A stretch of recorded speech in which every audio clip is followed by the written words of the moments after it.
നമ്മുടെ ആധ്യാത്മികമായിട്ടുള്ള ജീവിതയാത്രയിൽ നാമൊക്കെ ദൈവം നമുക്ക് എന്താണ് എന്നതിനെക്കുറിച്ച് നിരന്തരമായി അന്വേഷിച്ചുകൊണ്ടിരിക്കുന്നവരാണ്. ഞങ്ങൾ വൈദികര് ഭവന സന്ദർശനമായിട്ട് പോകുമ്പോൾ അനേക ഭവനങ്ങളിൽ കാണുന്ന ഒരു വാക്യ ബോർഡുണ്ട്. അത് യെശയ്യാപ്രവചനം 41-ാമത്തെ അധ്യായത്തിൻ്റെ 10-ാമത്തെ വാക്യമാണ്. ഭയപ്പെടേണ്ട, ഞാൻ നിന്നോടുകൂടെ ഉണ്ട്. ഭ്രമിച്ചു നോക്കേണ്ട, ഞാൻ നിന്റെ ദൈവമാകുന്നു. ഞാൻ നിന്നെ സഹായിക്കും, ശക്തീകരിക്കും, എൻ്റെ ബലമുള്ള ഭുജം കൊണ്ട് നിന്നെ താങ്ങും എന്നുള്ളതാണ് ആ പ്രബോധനം. നമ്മുടെ ജീവിതത്തിൽ നമുക്ക് ദൈവം എനിക്ക് ആരാണ് എന്നതിനെ സംബന്ധിച്ച് ഈ ഒരു വാക്യത്തെ വളരെ കൃത്യതയോടുകൂടെ ദൈവം എനിക്ക് ഇന്നതൊക്കെയാണ് എന്ന് നാം ബോധ്യപ്പെടുകയും നിരന്തരമായ ദൈവം നമുക്ക് ഇന്നതായിരിക്കണം എന്നൊക്കെ ജീവിതത്തിൽ ആഗ്രഹിക്കുകയും ചെയ്തുകൊണ്ട് ജീവിതത്തിൽ മുമ്പോട്ട് പോകുന്നവരാണ്. നമ്മുടെയൊക്കെ പ്രായത്തിൻ്റെ അളവനുസരിച്ച് ഇങ്ങനെ ദൈവം നമുക്ക് എന്താണ് എന്ന് അന്വേഷിച്ചുകൊണ്ട് മുൻപോട്ട് പോകുന്ന ഇടത്ത് നിന്ന് ഇനി ഒരു ചെറിയ ഷിഫ്റ്റ് ആവശ്യമുണ്ട്, ഒരു മാറ്റം ആവശ്യമുണ്ട് എന്നാണ് എൻ്റെ പക്ഷം. ദൈവം നമുക്ക് ഇന്നതാണ് എന്ന കാര്യത്തിൽ എനിക്കൊരു തർക്കവുമില്ല. എന്നിരുന്നാലും ആ വേദവാക്യത്തിൻ്റെ ആക്ഷരികമായ അർത്ഥങ്ങളോട് പൂർണ്ണമായി യോജിക്കുന്ന ഒരാളല്ല ഞാൻ. അതിൻ്റെ കാരണം എന്താണെന്ന് ചോദിച്ചാൽ, നാം പലപ്പോഴും ആ വേദഭാഗത്തെ സമീപിക്കുന്നത് ജീവിതത്തിൽ ഒരിക്കലും പാദം നിലത്തുന്നുവാനിടയാകാതെ പച്ചയായ ജീവിത യാഥാർത്ഥ്യങ്ങൾ എന്തെന്ന് മനസ്സിലാക്കാൻ നമുക്ക് അവസരം തരാതെ ജീവിതത്തിൻ്റെ എല്ലാ പ്രതികൂലതകളിലും ഉള്ളംകൈയിൽ ഇങ്ങനെ വഹിച്ചു കൊണ്ടു നടക്കുന്ന ഒരു ദൈവത്തെക്കുറിച്ചുള്ള കാഴ്ചപ്പാടാണ് പലപ്പോഴും ആ വാക്യം കൊണ്ട് നമ്മിൽ ഉണ്ടാകുന്നത്.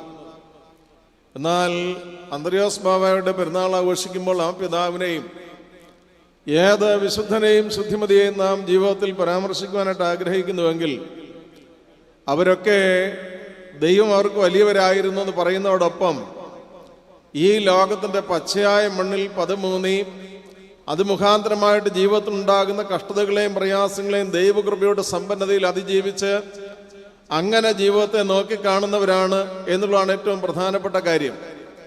അതുകൊണ്ട് ദൈവം നിങ്ങൾക്ക് എന്തെങ്കിലും ആയിരിക്കുന്നുവെങ്കിൽ തങ്ങൾ ദൈവത്തിന് ചിലതൊക്കെ ആയിരിക്കണമെന്നൊരു ചിന്തയും ബോധ്യവും ജീവിതവും അവർക്കുണ്ടായിരുന്നു എന്നുള്ളതാണ് ഈ വിശുദ്ധന്മാരുടെയൊക്കെ ജീവിതത്തിൻ്റെ ഏറ്റവും വലിയ പ്രത്യേകത എന്ന് പറയുന്നത്. എനിക്ക് ഈ രാത്രിയിൽ നിങ്ങളോട് ഓർമ്മപ്പെടുത്തുവാനായിട്ടുള്ളൊരു കാര്യം ഇതുതന്നെയാണ്. നമ്മുടെയൊക്കെ പ്രായത്തിൻ്റെ അളവനുസരിച്ച് ദൈവം നമുക്ക് എന്താണ് എന്നതിനെക്കുറിച്ച് കൃത്യമായി നമുക്കൊക്കെ ബോധ്യമുണ്ട്. ജീവിതത്തിൻ്റെ ഓരോ കാര്യത്തിലും നമ്മൾ അഭിമുഖീകരിക്കുമ്പോൾ ദൈവം നമുക്ക് ഇന്നതായിരിക്കണമെന്നതിനെക്കുറിച്ച് ചില ബോധ്യങ്ങളുണ്ടെങ്കിൽ എനിക്ക് ഈ രാത്രിയിൽ അന്ത്രയോസ് ബാവയുടെ ഒരു മാതൃകയിൽ നമ്മുടെ ജീവിതത്തെ ഉറപ്പിക്കുവാൻ ഇടയാകുമാറ് ഇനിയുമുള്ള ഒരു ജീവിതകാലത്ത് ഞാൻ എൻ്റെ ദൈവത്തിന് എന്താണ് എന്ന് കണ്ടുപിടിക്കുന്നിടത്താണ് ഈ ജീവിതത്തിൻ്റെ സത്ത നിലനിൽക്കുന്നത് എന്ന് ഞാൻ വിശ്വസിക്കുകയാണ്. അതുകൊണ്ട് ആമുഖമായി എനിക്ക് ഓർമ്മപ്പെടുത്തുവാനായിട്ടുള്ള അതാണ്, ദൈവം നമുക്ക് എന്താണ് എന്നുള്ളത് അത് ഒരിക്കലും മാറ്റമില്ലാത്തൊരു യാഥാർത്ഥ്യമാണ്. എന്നാൽ അതേ സമയത്ത് തന്നെ ഈ പച്ചയായ ജീവിത യാഥാർത്ഥ്യങ്ങളോട് ചേർന്ന് നിന്നുകൊണ്ട് ദൈവകൃപയുടെ സമ്പന്നതയിൽ അതിനെ അതിജീവിക്കുന്ന ക്രിസ്തുവിന് പകരമായിരിക്കുന്ന ഒരു ജീവിത മൂല്യം നമുക്കുണ്ട് എന്നുള്ളത് ഈ ജീവിതത്തിൽ മനസ്സിലാക്കാനായിട്ട് ഇടയാകുമ്പോഴാണ് യഥാർത്ഥത്തിൽ അന്ത്രയോസ് ബാവ സമൂഹത്തിന് നൽകിയ ഒരു സന്ദേശത്തെ, വിശുദ്ധിയുടെ ഒരു ബോധ്യത്തെ, കഷ്ടതകളുടെയും ഏറ്റെടുത്തിട്ടുള്ള ഒരു ജീവിത മനോഭാവത്തെ നമ്മിലൂടെ ഈ തലമുറയ്ക്ക് അനുഗ്രഹീതമായി നൽകുവാനും അനന്തര തലമുറയ്ക്ക് അത് പങ്കിട്ട് കൊടുക്കുവാനും നമുക്കിടയാകുന്നത്. ആമുഖമായി ഞാൻ ഓർമ്മപ്പെടുത്തുന്നത് ഈ ഒരു കാര്യം മാത്രമാണ്. നാം ദൈവം നമുക്ക് ഇന്നതായിരിക്കണമെന്ന് നാം ആഗ്രഹിക്കുന്നത് വളരെ നല്ല കാര്യമാണ്. ദൈവകൃപയും ദൈവം കൂടെയും ഉണ്ടായിരിക്കുന്ന അനുഭവത്തിൽ മാത്രമാണ് നമുക്ക് ജീവിതത്തിൽ അർത്ഥവത്തായി ജീവിക്കാൻ കഴിയുന്നത്. എന്നാൽ ദൈവം എന്താണ് എന്നുള്ള ചിന്തയിൽ മാത്രം ഒതുങ്ങിപ്പോകുന്ന ഒരു ജീവിതത്തിൻ്റെ കാലത്തിൽ നിന്ന് ഞാൻ ദൈവത്തിന് ചിലതൊക്കെ ആയിരിക്കണം എന്നൊരു ബോധ്യത്തിലേക്ക് ഒരു ട്രാൻസിഷൻ വാസ്തവത്തിൽ നമുക്ക് ആവശ്യമുണ്ട്. അത് മാത്രമാണ് ആമുഖമായിട്ട് ഞാൻ ഓർമ്മപ്പെടുത്തുന്നത്. ഈ വർഷത്തെ പ്രബോധന ശുശ്രൂഷയുടെ പ്രഥമ സന്ധ്യയിൽ ഏറെ ധന്യമായ ഒരു സന്ദേശം നമുക്ക് പ്രിയപ്പെട്ട ഷാജനത്ത് നൽകുകയുണ്ടായി. അതിനോട് ചേർന്ന് ഞാൻ ചില കാര്യങ്ങൾ പറയുവാനായിട്ട് ആഗ്രഹിക്കുന്നത്, പരിശുദ്ധനായ പൗലോസ് ശ്ലീഹ ഗലാത്യർക്ക് എഴുതിയ ലേഖനം 4-ാമത്തെ അധ്യായത്തിൻ്റെ 22-23 വാക്യങ്ങളാണ്. ഗലാത്യ ലേഖനം 4-ാമത്തെ അധ്യായം 22-23 വാക്യങ്ങൾ.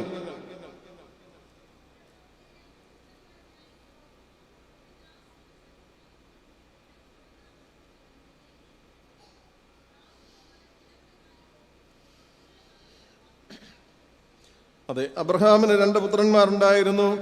ഒരുവൻ ദാസി പ്രസവിച്ചവൻ, ഒരുവൻ സ്വതന്ത്ര പ്രസവിച്ചവൻ എന്ന് എഴുതിയിരിക്കുന്നുവല്ലോ.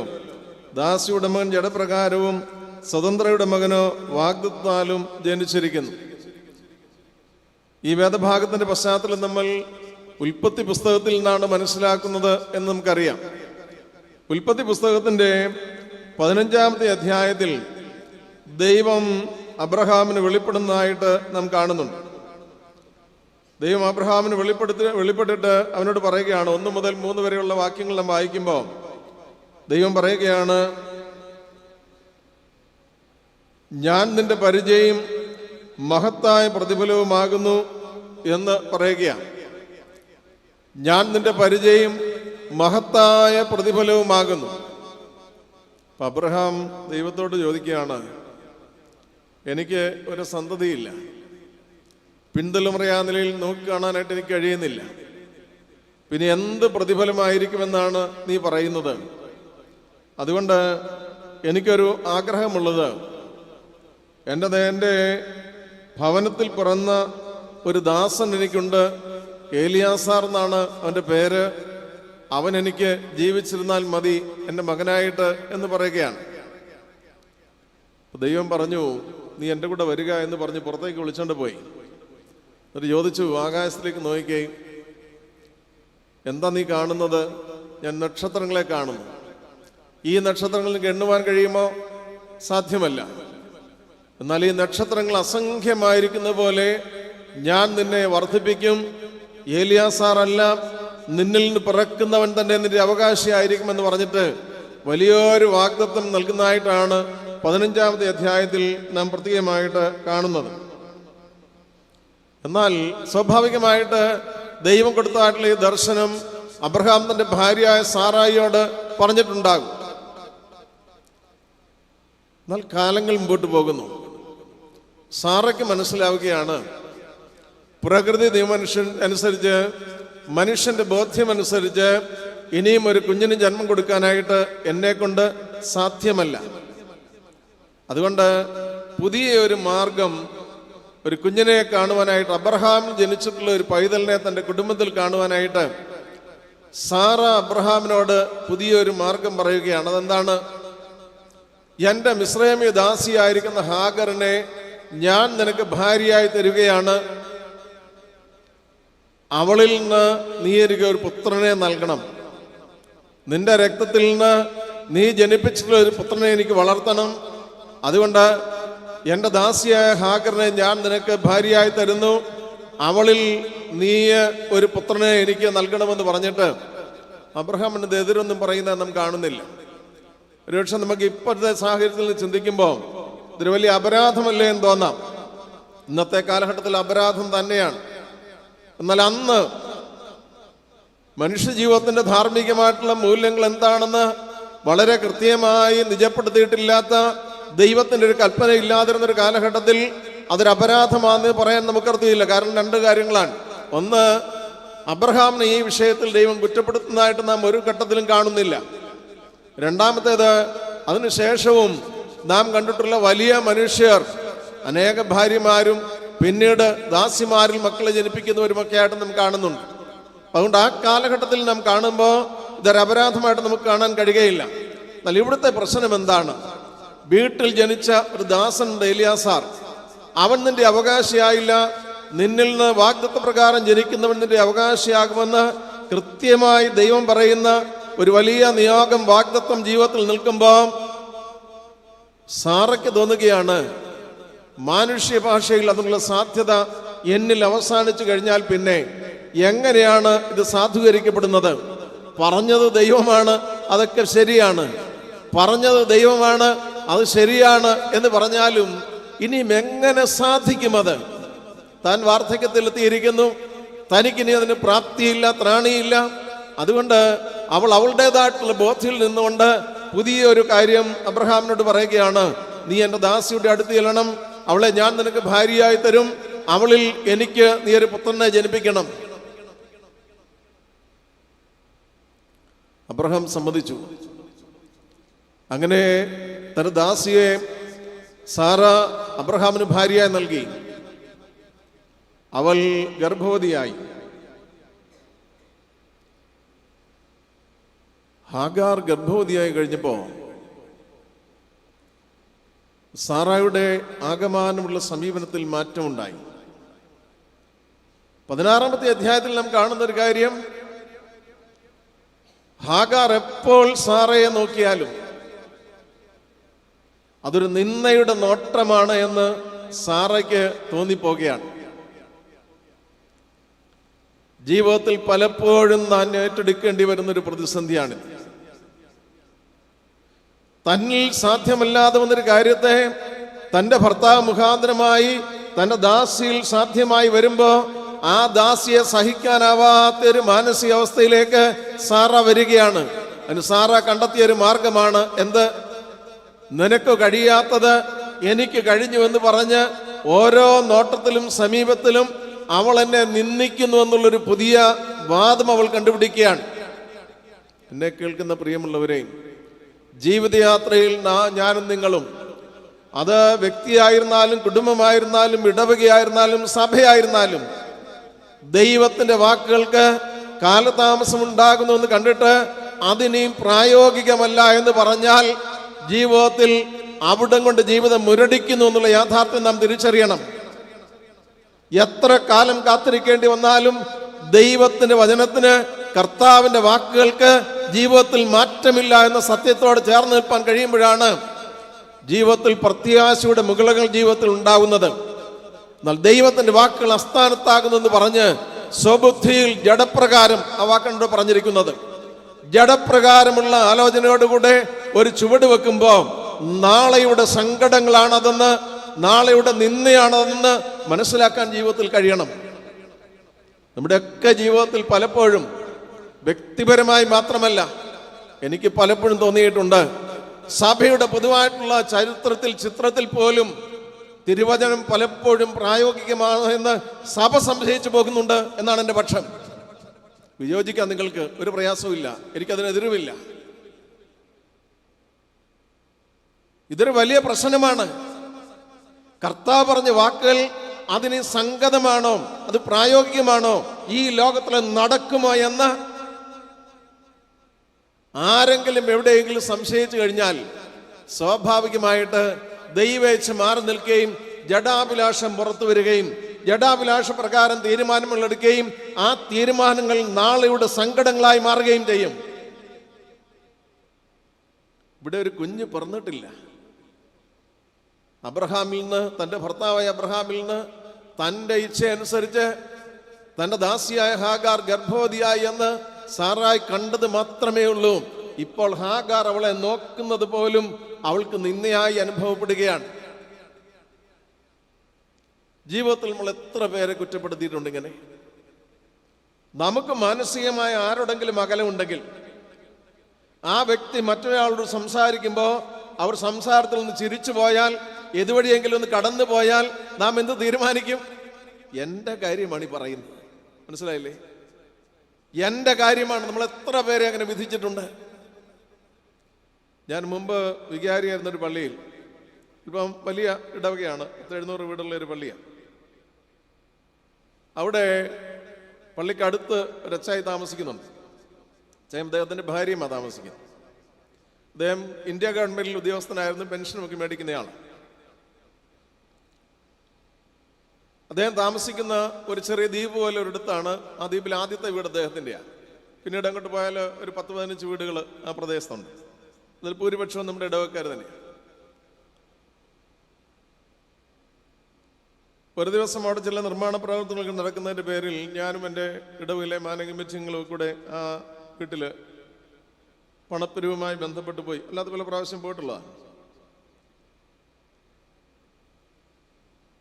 ഞാനവിടെ ചെല്ലുമ്പോൾ പിതാവും മാതാവും ഇവിടെ ഉണ്ട്. 2 മക്കളാണ്, 2 പേരും വിദേശത്താണ്. ഒരു മകനും ഒരു മകളുമാണ്. കയറി ചെല്ലുമുണ്ടായിരുന്ന ഇരുത്തിലിൻ്റെ മുറി പൊളിച്ചിട്ട് ഒരു ഷെഡ് പോലെ ആക്കി അതിനകത്തൊരു കാറ് മൂടിയിട്ടിട്ടുണ്ട്. അദ്ദേഹത്തിൻ്റെ വീട് ഒരു വശത്തേക്ക് പോകുമ്പോൾ നല്ലൊരു ഇറക്കത്തിലാണ്, തിരിച്ചു വരുമ്പോൾ നല്ലൊരു കയറ്റമാണ്. ഇതിനപ്പുറമായിട്ടുള്ള ആളുകളൊക്കെ പോയിട്ട് കാറയിൽ വരുമ്പോൾ സ്വാഭാവികമായിട്ട് ഈ പഠിക്കൽ വരുമ്പോൾ 1-ാം ഗിയറിലോ 2-ാം ഗിയറിലോ മാത്രമേ വണ്ടി അവിടെ കയറത്തുള്ളൂ. ഇപ്പോൾ വാഹനം ഓടിക്കുന്നവർക്ക് അറിയാം, വണ്ടി ഡെഡ് സ്ലോയിലാകാന്ന് പറയും. ഡെഡ് സ്ലോയിലായാൽ സ്വാഭാവികമായിട്ട് നമ്മൾ നമ്മുടെ വശത്തോട്ടൊന്ന് നോക്കും. അപകടമൊന്നും വരത്തില്ല, ഒരു നിമിഷം കൊണ്ട് സംഭവിക്കുന്ന ഒരു കാര്യമാണ്. അത് ആരും അറിയാതെ നോക്കിപ്പോകുന്നൊരു കാര്യമാണ്. എന്നാൽ ഈ വീട്ടിലെ അച്ചായിക്ക് പലപ്പോഴും അദ്ദേഹം സിറ്റ് ഔട്ടിലിരിക്കുമ്പോൾ അദ്ദേഹത്തിന് തോന്നിയിട്ടുള്ളത് എന്താണെന്നറിയാമോ? ഈ വാഹനം ഓടിച്ചു വരുന്നയാള്, അദ്ദേഹം എന്നോട് നേരിട്ട് പറഞ്ഞ കാര്യം, ഈ വാഹനം ഓടിച്ചു വരുന്നയാൾ അദ്ദേഹത്തിന്റെ ഗേറ്റിങ്കിൽ വരുമ്പോൾ കയറ്റം കയറി വരുന്ന വണ്ടി ഡെഡ് സ്ലോയിലായതുകൊണ്ട് ഈ നോക്കുന്ന ഡ്രൈവർമാരൊക്കെ അല്ലെങ്കിൽ വണ്ടിയുടെ ഉടമകളൊക്കെ അവർ പറയുന്നത് എന്താണെന്നറിയാമോ? മനസ്സിൽ, കണ്ടോടാ എനിക്ക് വണ്ടിയുണ്ട്, നിനക്ക് വണ്ടിയുണ്ടോ എന്ന് ചോദിക്കുകയാണ്. അപ്പൊ ഓരോരുത്തരും നോക്കുമ്പോൾ അദ്ദേഹം സഹി കെട്ടും. സഹി കെട്ട് അദ്ദേഹം ഒരു വാഹനം മേടിക്കാൻ തീരുമാനിച്ചു. അദ്ദേഹത്തിന് വാഹനത്തിന്റെ ആവശ്യം അധികം ഉള്ളതല്ല. അങ്ങനെ മകനോട് പറഞ്ഞപ്പോൾ മകൻ പറഞ്ഞു, ഞാൻ പൈസയൊന്നും അതിൻ്റെ മാസാമാസമുള്ള തുക അടയ്ക്കാൻ തരത്തില്ല, അതുകൊണ്ട് അച്ഛനിപ്പം വണ്ടിയൊന്നും മേടിക്കണ്ടെന്ന്. മകള് പറഞ്ഞു, പപ്പയുടെ ഒരു ആഗ്രഹമല്ലേ, ഞാൻ മാസാമാസം പൈസ തരാമെന്ന് പറഞ്ഞ്, മകൾ കുടുംബമുള്ള ആളാണ്, വിദേശത്ത് ജോലിയാണ്, അങ്ങനെ പറഞ്ഞിട്ട് ഒരു വാഹനം മേടിച്ചു. അദ്ദേഹത്തിന് പെൻഷനുള്ള ആളാണ്. അപ്പം ഞാൻ ചെന്നപ്പോൾ അദ്ദേഹം എന്നോട് പറയുകയാണ്, അവള് കുറച്ച് മാസത്തെയൊക്കെ തന്നു, ഇപ്പം അവളും തരവ് നിർത്തി, ഈ മാസാമാസമുള്ള വണ്ടിയുടെ തവണ അടയ്ക്കാൻ ഇപ്പം കാശില്ലാതിരിക്കുക. അച്ഛനെ പറഞ്ഞു വിടാൻ വേണ്ടി ഇങ്ങനെ പറയാൻ കേട്ടോ. എൻ്റെ അച്ഛൻ ഒരാവശ്യം ഉണ്ടായിട്ട് മേടിച്ചല്ല ഈ വണ്ടി. ഇതിൽ പോകുന്നവനൊക്കെ ഇങ്ങോട്ട് നോക്കും. നോക്കിയിട്ട് ആ നോട്ടത്തിന്റെ അർത്ഥം എന്താണെന്നറിയാമോ? ആ നോട്ടത്തിന്റെ അർത്ഥം നോക്കിയവരാരും ഇതുവരെ പറഞ്ഞിട്ടില്ല. പക്ഷെ അദ്ദേഹം അത് വായിച്ചെടുത്തു. എന്താണ് അദ്ദേഹം വായിച്ചെടുത്തത്? ഇങ്ങനെയാണ്, കണ്ടോടാ, ഞാൻ വണ്ടിയാലെ യാത്ര ചെയ്യും, നിനക്ക് വണ്ടിയുണ്ടോ എന്ന് ചോദിക്കുന്നതായി മനസ്സിലാക്കിയിട്ട് അദ്ദേഹം ഇപ്പോൾ വാഹനം മേടിച്ചിട്ട് അദ്ദേഹത്തിന്റെ ഭാഷയിൽ പറഞ്ഞാൽ കാശടയ്ക്കാൻ നിവൃത്തിയില്ലാതെ ബുദ്ധിമുട്ടി നിൽക്കുകയാണ് എന്ന് പറയുക. ഈ ജീവിതത്തിൽ നമ്മൾ ഓർത്തു നോക്കുക, എത്ര പേരുടെ നോട്ടങ്ങൾ ജീവിതത്തിൽ നിന്ദിയായി നമുക്ക് തോന്നുന്നു. അനേകം പേരുടെ നോട്ടങ്ങൾ, മറ്റുള്ളവരുടെ നോട്ടങ്ങൾ ജീവിതത്തിൽ നിന്ദിയായി നിനക്ക് തോന്നുന്നുവെങ്കിൽ നിന്റെ ഉള്ളിൽ നിന്ദയുടെ ഒരു ഭാവമുണ്ട് എന്നാണ് എൻ്റെ അർത്ഥം. അസഹനീയമായ ഒരു മനോഭാവം നിനക്കുണ്ട് മറ്റുള്ളവരെ, അത് തന്നെയാണ് അതിന്റെ അർത്ഥം. അതല്ലാതെ നോക്കുന്നവരോ മറ്റൊരാളുടെ സംസാരിക്കുന്നവരൊന്നും നിന്നെ നിന്ദിക്കുകയല്ല, പക്ഷെ നീ അതിനെ ഏറ്റെടുക്കുകയാണ്, എന്റെ നിന്ദയാണ് എന്ന് പറഞ്ഞിട്ട്. ഇവിടെ നമുക്കറിയാം, തനിക്ക് സാധ്യമാകാതെ വന്നത് തന്റെ ദാസിയിൽ സാധ്യമാകുമ്പോൾ അവളുടെ നോട്ടം തനിക്ക് നിന്ദയായി മാറുന്ന ഒരനുഭവത്തിലാണ് സാറ ഇപ്പോൾ ജീവിക്കുന്നത്. അതുകൊണ്ട് അബ്രഹാമിനോട് ചെന്നിട്ട് പറയുകയാണ്, അത് നമ്മൾ 16-ാമത്തെ അധ്യായത്തിന്റെ 5-ാമത്തെ വാക്യം വരുമ്പോൾ, താൻ ഗർഭം ധരിച്ചു എന്ന് കണ്ടപ്പോൾ ഞാൻ അവളുടെ കണ്ണിനു നിന്ദിതയായി. എന്നിട്ട് അബ്രഹാമിനോട് പറയാണ്, എനിക്ക് ഭവിച്ച അനർത്ഥത്തിന് നീ ഉത്തരവാദി. ആരോടാണ് പറയുന്നത്? അബ്രഹാമിനോട് സാറ പറയുകയാണ്. അബ്രഹാം എന്താ ഉത്തരവാദി? സാറ എന്താ, അബ്രഹാം എന്താ അപരാധമായി കരുതിയത്? ആരാ ഇതിന്റെ ഇനിഷ്യേറ്റീവ് എടുത്തത്? ആരാ എടുത്തത്? ആരാ മുൻകൈ എടുത്ത ഈ കാര്യത്തിൽ? സാറ മുൻകൈ എടുത്തു. സാറ മുൻകൈ എടുത്തതിന് അബ്രഹാം റെസ്പോണ്ട് ചെയ്തു. എന്നാൽ ഇവിടെ ഇപ്പോ ഹാഗാർ തന്റെ കണ്ണിൽ, അല്ലെങ്കിൽ ഹാഗാറിന്റെ കണ്ണിൽ താൻ നിന്ദിതയായി എന്ന് സാറയ്ക്ക് തോന്നുന്ന ഒരു സാഹചര്യം വന്നപ്പോ വളരെ കൃത്യമായിട്ടുള്ള അബ്രഹാമിനോട് പറയുകയാണ്, എല്ലാവരും ഇപ്പോൾ കുഴപ്പക്കാരിയാണ്. സാറയ്ക്ക് ഹാഗാർ കുഴപ്പക്കാരിയാണ്, അബ്രഹാം അതിനേക്കാൾ വലിയ കുഴപ്പക്കാരിയാണ്. എന്താ പറയുന്നത്? നീയാണ് ഇതിന്റെ ഉത്തരവാദി. അവൾ എന്നെ നിന്ദിക്കുന്നുവെങ്കിൽ അതിന്റെ ഉത്തരവാദി നീയാണ്. അതുകൊണ്ട് എന്ത് ചെയ്യണം? നീ തന്നെ ഈ മുള്ളെടുക്കണം എന്നാണ് പറയുന്നത്. നമ്മൾ നോർത്ത് നോക്കിയേ, അബ്രഹാമിന്റെ നിസ്സഹായാവസ്ഥ എത്ര വലുതാണെന്ന് ഓർത്ത് നോക്കിയേ. എന്ത് ചെയ്യാൻ പറ്റും? എന്തു ചെയ്യാൻ പറ്റും? ജീവിത ബന്ധങ്ങളിൽ, കുടുംബജീവിതത്തിൽ, സാമൂഹ്യ ജീവിതത്തിൽ ഇടപെടുന്ന അനുഭവങ്ങളിൽ അപരന്റെ നീതിയെ മറിച്ചു കളയുന്ന ധാരാളം അനുഭവങ്ങൾ. എൻ്റെ 32-ാമത്തെ വർഷമാണ് വൈദിക ശുശ്രൂഷയിൽ. ഞാൻ 60-ാമത്തെ വയസ്സിൽ ജീവിക്കുന്നയാളാണ്. ഒരിടവക ശുശ്രൂഷയിൽ എനിക്ക് ഏറ്റവും കൂടുതൽ സങ്കടമുള്ള ഒരു കാര്യം, പലപ്പോഴും പല ആളുകളും മറുവശത്ത് നിൽക്കുന്നവൻ നീതിപൂർവമാണ് ചെയ്യുന്നതെന്ന് ബോധ്യമുണ്ടായിട്ടും അവന്റെ നീതിയെ മറച്ചു കളവാനായിട്ട് ശ്രമിക്കുന്ന ധാരാളം പേർ ഇടവകളിൽ ഉണ്ടാകുന്നു എന്നുള്ളതാണ് എൻ്റെ ജീവിതത്തിൽ ഇടവ ശുശ്രൂഷയിൽ ഞാൻ കണ്ടിട്ടുള്ള സങ്കടങ്ങളിൽ. മറുവശത്ത് നിൽക്കുന്നവന്റെ ജീവിതത്തിൽ അവൻ സത്യമാണ് എന്ന് ബോധ്യമുണ്ടായിട്ടും അവൻ എന്നോടല്ല ചേർന്ന് നിൽക്കുന്നത് മനസ്സിലായിട്ട് അവന്റെ നീതിയെ മറിച്ചു കളയാൻ ശ്രമിക്കുന്ന അധമമായ ഭാവമുള്ളവൻ. ഇത് വലിയ അപരാധമാണ്. നാം ചെയ്തു വെക്കുന്നതൊക്കെ മറ്റുള്ളവരുടെ പേർ ചാർത്തി കൊടുത്തു പോകുന്നവർക്ക് ഈ സമൂഹത്തിന്റെ സൃഷ്ടിയിൽ എന്ത് ഭാഗതയും ഉണ്ടാകും. പിന്നീട് നാം കാണുന്ന ഒരു കാര്യം, ഹാഗറിൽ ശാരീരികവും മാനസികവുമായിട്ടുള്ള പീഡകൾ സാറ ഏൽപ്പിക്കുവാൻ തുടങ്ങി. അതാറ് ഞാൻ ഈ വേദവാക്യങ്ങളെല്ലാം വായിക്കുന്നില്ല. നിങ്ങൾ വീട്ടിൽ പോയി 15 മുതൽ മുമ്പോട്ട് ഒരു 26-ാമത്തെ അധ്യായം വരെ വായിച്ചാൽ മതി. അപ്പൊ നിങ്ങൾക്ക് മനസ്സിലാവും. അസഹനീയമായ പീഡകൾ ഏൽക്കേണ്ടി വന്നപ്പോൾ ഹാഗാർ വീട് വിട്ട് മരുഭൂമിയിലേക്ക് ഓടുകയാണ്. ഹാഗാർ ഓടിപ്പോയി 9-ാമത്തെ വാക്യം വരും പറയുന്നുണ്ട്, മരുഭൂമിയിൽ ഒരു നീരുറവയുടെ അരികിൽ അവൾ എത്തുമ്പോൾ ദൈവത്തിന്റെ ദൂതൻ എതിർപ്പെട്ടു വന്നിട്ട് അവളോട് ചോദിക്കുന്ന ഒരു ചോദ്യമുണ്ട്. എന്താണ്? സാറയുടെ ദാസിയായ ഹാഗറെ, നീ എവിടെ നിന്ന് വരുന്നു? നീ എവിടേക്ക്? ചുമ്മാത് ചോദിക്കൊന്നും ആയിരുന്നില്ല. ഹാഗറ, നീ എങ്ങോട്ട് പോവാ? നമ്മൾ സാറിന് ചോദിക്കുമല്ലോ, വഴിപോക്കരെ കാണുമ്പോൾ ചോദിക്കുകയല്ലേ? അങ്ങനെ ചോദിക്കരുതെന്നാ കേട്ടോ. ചിലപ്പോൾ നമ്മളോട് പറയാൻ പറ്റാത്തടത്തായിരിക്കും അവർ പോകുന്നത്. അതുകൊണ്ട് എന്തുകൊണ്ടും ചോദിക്കണം, ഒന്നുമില്ലെന്ന് അവർ പറയും. അവരങ്ങ് പോവുകയും ചെയ്യും, നമുക്ക് സന്തോഷമായിട്ട് തിരിച്ചു പോവുകയും ചെയ്യാം. എവിടാ പോകുന്നതെന്ന് ചോദിച്ചു കഴിഞ്ഞാൽ അത് അവരെ കുഴയ്ക്കുന്ന ഒരു ചോദ്യമാണ്. നമ്മളോട് പറയാൻ പറ്റാത്തടത്തായിരിക്കും അവർ പോകുന്നത്. എന്തുകൊണ്ട്? ഒരു കുശലം ചോദിക്കുക. മുഖാമുഖം വരുന്ന ആളുടെ എന്തുകൊണ്ട് നീ ചോദിച്ചാൽ മറുപടി എന്താ? ഒന്നുമില്ല എന്ന് പറഞ്ഞാൽ അവർ സന്തോഷം, നമുക്ക് സന്തോഷം, അവർക്ക് സന്തോഷം, അവരങ്ങ് പോയിക്കോളും. പക്ഷെ ഇവിടെ ദൂതൻ ചോദിക്കുന്നത്, സാറയുടെ ദാസിയായ ഹാഗറെ, നീ എവിടെ നിന്ന് വരുന്നു?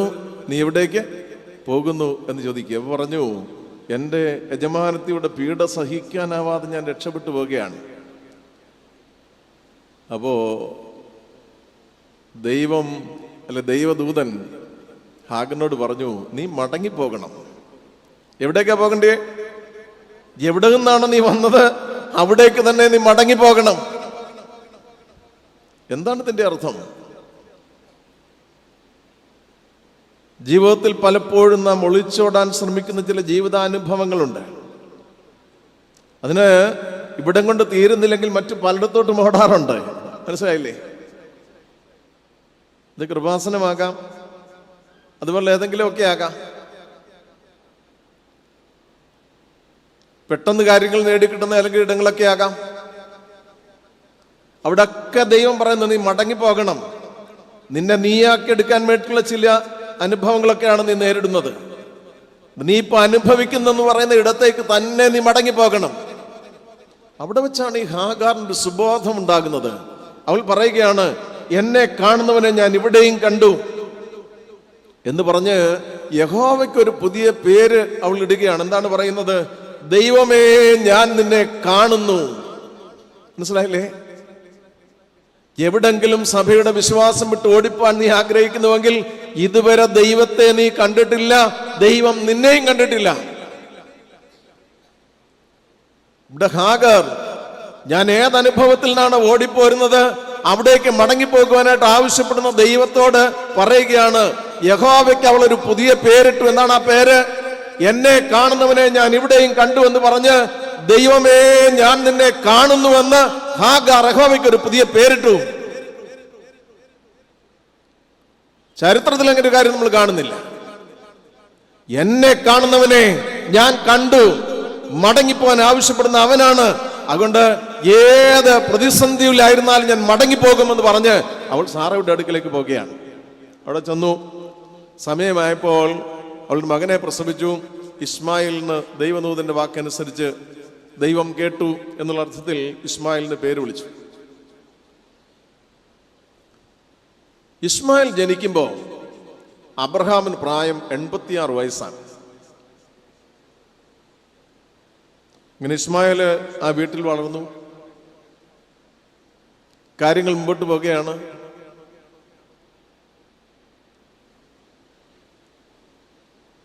പിന്നീട് നമ്മൾ കാണുന്നൊരു കാര്യം, ഒരു 13 വർഷം കഴിയുമ്പോൾ അബ്രഹാമിന് 99 വയസ്സാകുമ്പോൾ ദൈവം അബ്രഹാമിൻ്റെ അടുത്ത് വന്നിട്ട് അബ്രഹാമിനോട് പറയുകയാണ്, പണ്ട് ഞാൻ നിന്നോടൊരു കാര്യം പറഞ്ഞായിരുന്നല്ലോ, കുറച്ച് കാലം മുമ്പേ, ഏതാനും വർഷങ്ങൾക്ക് മുമ്പ് ഞാൻ നിന്നോടൊരു കാര്യം എന്തുവാ, ഞാൻ നിന്റെ സന്തതിയെ ആകാശത്തിലെ നക്ഷത്രങ്ങൾ പോലെ വലുതാക്കുമെന്ന് പറഞ്ഞു. അതുകൊണ്ട് ഞാനിപ്പോൾ സാധൂകരിക്കാൻ പോകുകയാണ് എൻ്റെ വാഗ്ദാനം. അപ്പം എങ്ങനെ നടക്കും? എനിക്ക് വയസ്സ് 99, എൻ്റെ ഭാര്യയ്ക്ക് വയസ്സ്, ഞാൻ 100 വയസ്സുള്ളവൻ, എൻ്റെ ഭാര്യ 90 വയസ്സുകാരി, എങ്ങനെ നടക്കും? അതുകൊണ്ട് അബ്രഹാം പറഞ്ഞു, ഒരു കാര്യം മാത്രം ചെയ്താൽ മതി. എന്നിൽ ജനിച്ചൊരു മകൻ ഇപ്പോൾ എനിക്കുണ്ടല്ലോ, എന്താ അവൻ്റെ പേര്? ഇസ്മായേൽ. അവൻ എനിക്ക് ജീവിച്ചിരുന്നാൽ മാത്രം മതി. നമ്മൾ നോർത്ത് വയ്ക്കുക മനുഷ്യൻ്റെ ഒരു പക്വത. ആദ്യം 15-ാമത്തെ അധ്യായത്തിൽ ദൈവം സംസാരിക്കുന്ന സമയത്ത് അവൻ പറഞ്ഞത് എന്താണ്? എൻ്റെ വീട്ടിൽ ജനിച്ച ദാസൻ എന്നോട് കൂടെ ജീവിച്ചിരുന്നാൽ മതി, ഏലിയാസാർ ജീവിച്ചിരുന്നാൽ മതി. ഇവിടെ ഇപ്പൊ ദൈവം പറയുകയാണ്, വാഗ്ദാനം അനുസരിച്ച് നിന്റെ സന്തതിക്കായി ഞാനൊരു ജന്മം തരുവാൻ പോവുകയാണ് എന്ന് പറയുമ്പോൾ അവൻ പറയുകയാണ്, ദൈവമേ, ഇസ്മായേൽ എനിക്ക് ജീവിച്ചിരുന്നാൽ മതി എന്ന് പറയുകയാണ്. പക്ഷെ ദൈവം പറഞ്ഞങ്ങനെയല്ല, എൻ്റെ വാഗ്ദാനം സമയത്ത് നിറവേറും. ഇത് നമ്മളൊക്കെ ജീവിതത്തിൽ തിരിച്ചറിയേണ്ട കാര്യമാണ്. നമുക്കൊക്കെ പരിഭവമുള്ളവരാണ് ദൈവം സമയത്ത് ഇടപെടുന്നില്ല എന്നൊരു പരിഭവം. നാം അറിയണം, ദൈവം സമയത്ത് മാത്രമേ ഇടപെടുകയുള്ളൂ. വാച്ച്മാൻ എന്ന് പറയുന്ന പ്രോട്ടസ്റ്റന്റ് ചിന്തകൻ പറയുന്ന ഒരു കാര്യമുണ്ട്, God may not be early. ദൈവം മനുഷ്യനിൽ ഇടപെടുന്ന നേരത്തെ ആയിരിക്കണമെന്നില്ല. But he is never late. അവൻ ഒരിക്കലും താമസിച്ചല്ല. He is right on time. On time എന്ന് പറഞ്ഞ എപ്പോഴാ? ഇൻ ടൈം എന്ന് പറഞ്ഞ എപ്പോഴാ? അല്പം നേരത്തെയാണ്. ഓൺ ടൈം എന്ന് പറഞ്ഞാൽ കൃത്യസമയത്ത്. അതുകൊണ്ട് ദൈവം മനുഷ്യനിൽ ഇടപെടുന്നത് കൃത്യ സമയത്താണ്. ഇവിടെ ഇപ്പോ എല്ലാ പ്രതീക്ഷയും നഷ്ടപ്പെട്ട് മറ്റൊരു പദ്ധതി ഭാര്യയും ഭർത്താവും കൂടെ രൂപപ്പെടുത്തി ഒരു മകൻ ജനിച്ചതിന് ശേഷമായിട്ട് ദൈവം തമ്പുരാൻ വന്നിട്ട് പറയുകയാണ്, നിങ്ങൾ ധരിച്ചല്ലോ ഒന്നും നടക്കില്ലെന്ന്. നടക്കാൻ പോകുകയാണ്. കാത്തിരിക്കാൻ മനസ്സില്ലാതെ പോയി എന്ന് മാത്രമേ ഉള്ളൂ, നടക്കാൻ പോകുകയാണ്. അന്നേരം അബ്രഹാം പറഞ്ഞു, ഇസ്മായിൽ ജീവിച്ചിരുന്നാൽ മാത്രം മതി എന്ന് പറഞ്ഞു. അല്ല, ഞാൻ പറഞ്ഞ വാക്കിന് മാറ്റമില്ല. അടുത്ത വർഷം ഈ സമയത്ത് നിന്റെ ഭാര്യ ഒരു മകനെ നിനക്ക് പ്രസവിക്കും. അങ്ങനെ 100-ാമത്തെ വയസ്സിൽ തൻ്റെ ഭാര്യയായ സാറ അബ്രഹാമിന് ഒരു മകനെ പ്രസവിച്ചു. അവൻ ഇസ്ഹാക്ക് എന്ന് പേരിട്ടു. വീണ്ടും നമ്മൾ മുമ്പോട്ട് യാത്ര ചെയ്യുകയാണ്.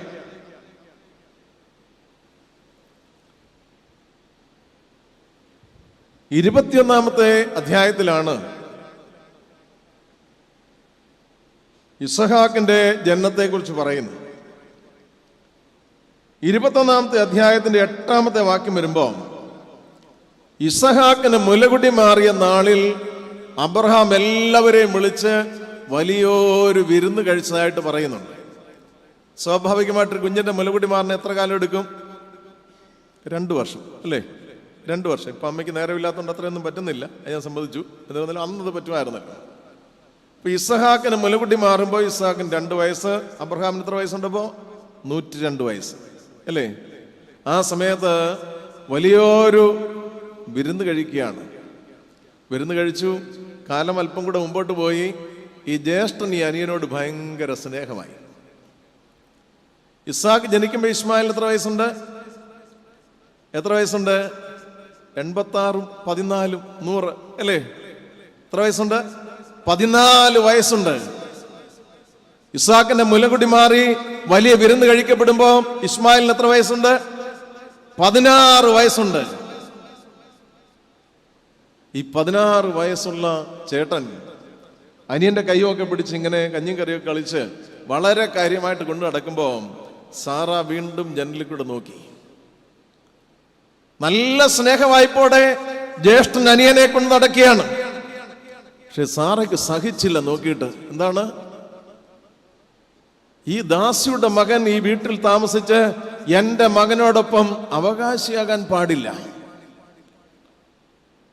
അതുകൊണ്ട് അവൾ അബ്രഹാമിനോട് പറഞ്ഞു, എന്താ പറഞ്ഞേ?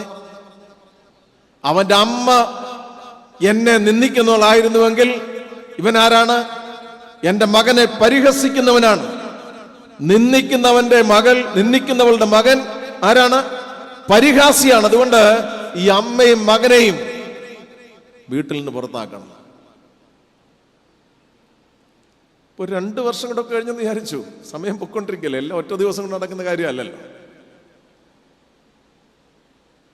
ഒരു മനുഷ്യൻ ഉണ്ടാക്കി വെക്കുന്ന പ്രതിസന്ധിയുടെ, ദൈവേച്ഛയ്ക്ക് വിപരീതമായി ഒരു മനുഷ്യൻ സൃഷ്ടിക്കുന്ന പ്രതിസന്ധിയുടെ ക്രമാനുഗതമായിട്ടുള്ള വളർച്ച, അതിന്റെ അനന്തരഫലം എന്താണ് എന്നുള്ളത് നാം നോക്കിക്കാണുന്ന ഒരു ഇടമാണിത്.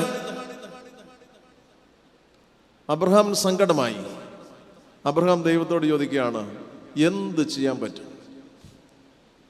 അപ്പൊ അബ്രഹാമിനോട് ദൈവം പറഞ്ഞിട, പൊറുക്കണ്ടേ, നിനക്ക് സമാധാനമായി ജീവിക്കണ്ടേ, അവള് പറഞ്ഞങ്ങ് ചെയ്തേരെ. അപ്പൊ അങ്ങനെ പറഞ്ഞ് എന്ത് ചെയ്തു? അബ്രഹാം അപ്പമുണ്ടാക്കി, തുരുത്തിയിൽ വെള്ളമൊക്കെ ആക്കി, എല്ലാം പാക്ക് ചെയ്ത് വളരെ കൃത്യമായിട്ട് അവരുടെ അമ്മയുടെയും മോൻ്റെ കൊടുത്തിട്ട് പറഞ്ഞു, ദൈവം നോക്കിക്കൊള്ളും, ശാന്തമായി നിങ്ങളുടെ വഴിക്ക് പോകാൻ പറഞ്ഞു. അങ്ങനെ അമ്മയും മോനൂടെ വീട്ടിൽ നിന്നിറങ്ങി അവര് ബർശബ മരുഭൂമിയിൽ എത്തി. അവിടെ ചെന്നപ്പോഴത്തേക്ക് ഈ അപ്പവും തീർന്നു, വെള്ളമൊക്കെ തീർന്നു. പിന്നീട് നാം കാണുന്ന ഒരു കാര്യം, 21-ാമത്തെ അധ്യായത്തിന്റെ 14-ാമത്തെ വാക്യത്തിലാണ് അപ്പവും തുരുത്തിയിൽ വെള്ളവും നൽകി ബർശബ മരുഭൂമിയിൽ ഉഴന്നു നടന്നു.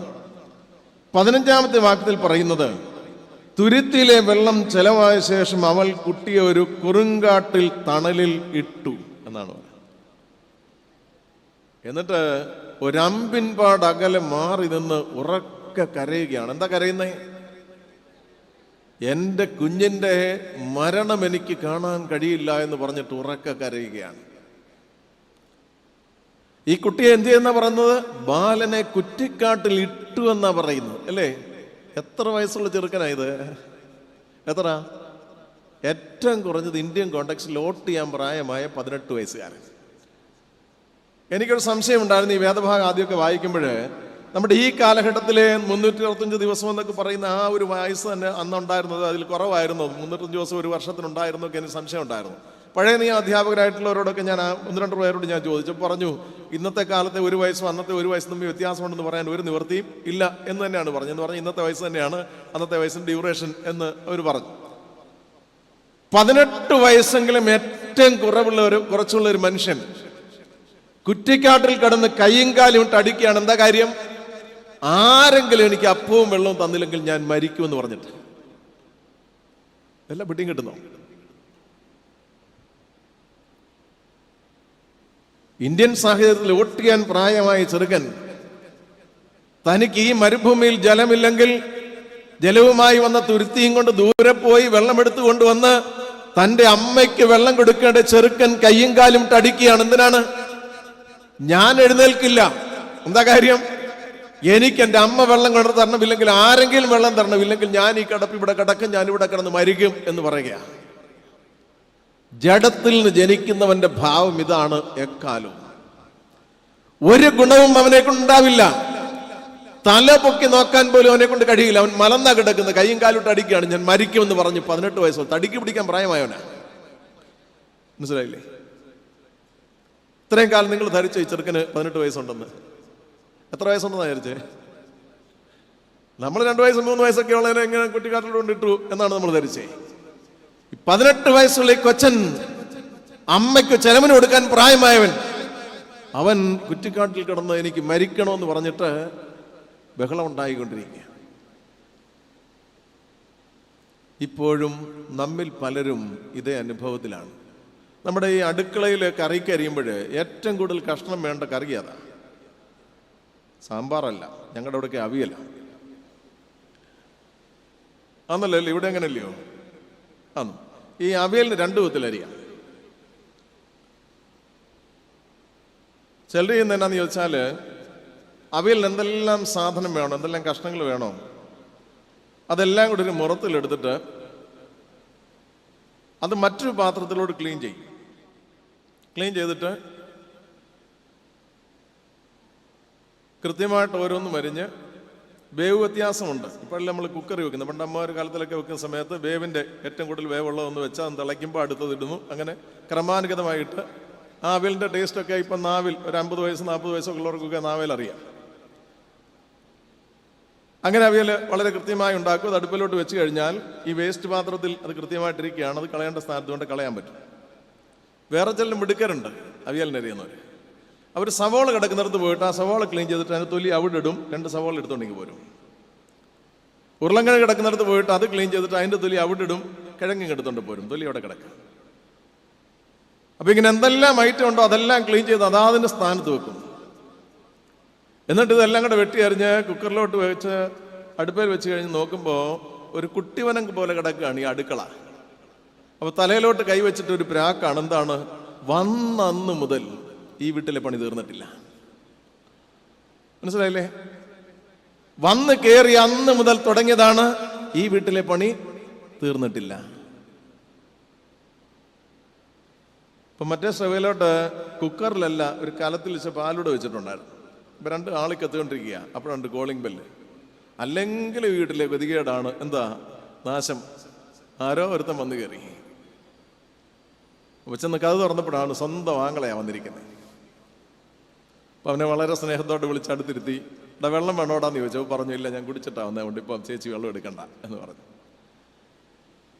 അവിടെ നിന്ന് നന്നായിട്ട് 1.5 മണിക്കൂർ അങ്ങ് സംസാരിച്ചു, വീട്ടുകാരും നാട്ടുകാരും ഒക്കെ. ഇത് വീട്ടിൽപ്പെടുന്ന കാര്യം അങ്ങ് മറന്നുപോയി.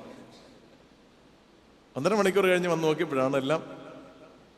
അന്നേരം തലയിലോട്ട് കൈവച്ചിട്ട് പറഞ്ഞു, അല്ലെങ്കിലും സ്വസ്ഥതയെന്ന് പറയുന്നൊരു സാധനം ഈ വീട്ടിൽ നിന്ന് കിട്ടിയിട്ടില്ല. ആരുടെ കുഴപ്പം കൊണ്ടാ? വാസ്തു നോക്കാതെ വീട് വെച്ചിട്ടാണോ? രാഹു നോക്കാതെ വീട് കുദാശ ചെയ്തിട്ടാണോ? രാവിലെ കിടന്നിട്ട് എഴുന്നേറ്റത് വലത്തൂടെ അല്ലാഞ്ഞിട്ടാണോ? രാവിലെ വാഹനം മുമ്പോട്ട് എടുക്കാതെ പുറമോട്ട് എടുത്തുകൊണ്ടാണോ? ഈ 60 വയസ്സിനിടയ്ക്ക് ഈ ഒരു സാധനം നോക്കിയിട്ടില്ലാത്ത ഒരാളാണ് ഞാൻ. നിങ്ങൾക്കുള്ള കൂടിയ കുഴപ്പമൊന്നും എനിക്കിതുവരെ ഇല്ല. നമുക്കുണ്ടാകുന്ന ഇന്നും നമ്മൾ ജഡമയമായി കിടക്കുന്നതിൻ്റെ ഈ മറ്റേ ആദ്യം ചൊവ്വ വെച്ച സ്ത്രീയുടെ വീട്ടിൽ നിന്ന് ആങ്ങളെ വരും. അവിടെയും പാലുകലമൊക്കെ ഉണ്ടായിരുന്നു. അവരെന്ത് ചെയ്യും? ഇതൊന്ന് നോബൊന്ന് കുറച്ച് വെച്ച് അങ്ങോട്ട് പോയി കഥ തുറക്കും. അപ്പോൾ ആങ്ങളെ വന്നിരിക്കുന്നത്. അല്പനേരം സംസാരിക്കുന്ന ഇടയ്ക്ക് ഇത് ഇവിടെ ഇരിപ്പുണ്ടെന്നുള്ള സുബോധമുണ്ട്. അതുകൊണ്ട് ഇടയ്ക്കിടയ്ക്ക് വന്ന് നോക്കും. ആങ്ങളോട് സംസാരിക്കാനും പറ്റും, സമയത്ത് കറി എന്തും കിട്ടും. നേരെ ചൊവ്വ ചെയ്യാൻ ഈ ജഡാഭിലാഷം ഒന്ന് വിട്ടിട്ട് ആത്മബോധത്തോടെ ഒരു കാര്യം ചെയ്യാനായിട്ട് നമുക്ക് കഴിഞ്ഞാൽ തീർക്കാവുന്ന വിഷയങ്ങളെയൊക്കെ നാം മറ്റുള്ളവരുടെ മുമ്പിൽ കെട്ടിവെക്കുകയാണ്. നമുക്ക് ഏകാഗ്രതയില്ലാതെ പോകുന്നതിന്റെ കുറ്റം അവരാണ് നാം പറഞ്ഞു വെക്കുകയാണ്. ഏകാഗ്രതയുള്ളതിന് മാത്രമേ ജീവിതത്തിൽ ഒരു കാര്യം കണ്ടെത്താനായിട്ട് കഴിയുകയുള്ളൂ. എക്കാലത്തെയും ചരിത്രമാണത്. ഏകാഗ്രതയില്ലാത്തവൻ താഴെ കിടക്കുന്ന ഒരു സ്പൂണ് പല പ്രാവശ്യം നോക്കിയാലും അതേ നോക്കിയാലും സ്പൂൺ അവിടെ നിന്ന് മനസ്സിലാവില്ല. ഇനി മനസ്സിലായാൽ തന്നെ അത് എടുക്കണമെങ്കിൽ 3 പ്രാവശ്യം കുനിയേണ്ടി വരും.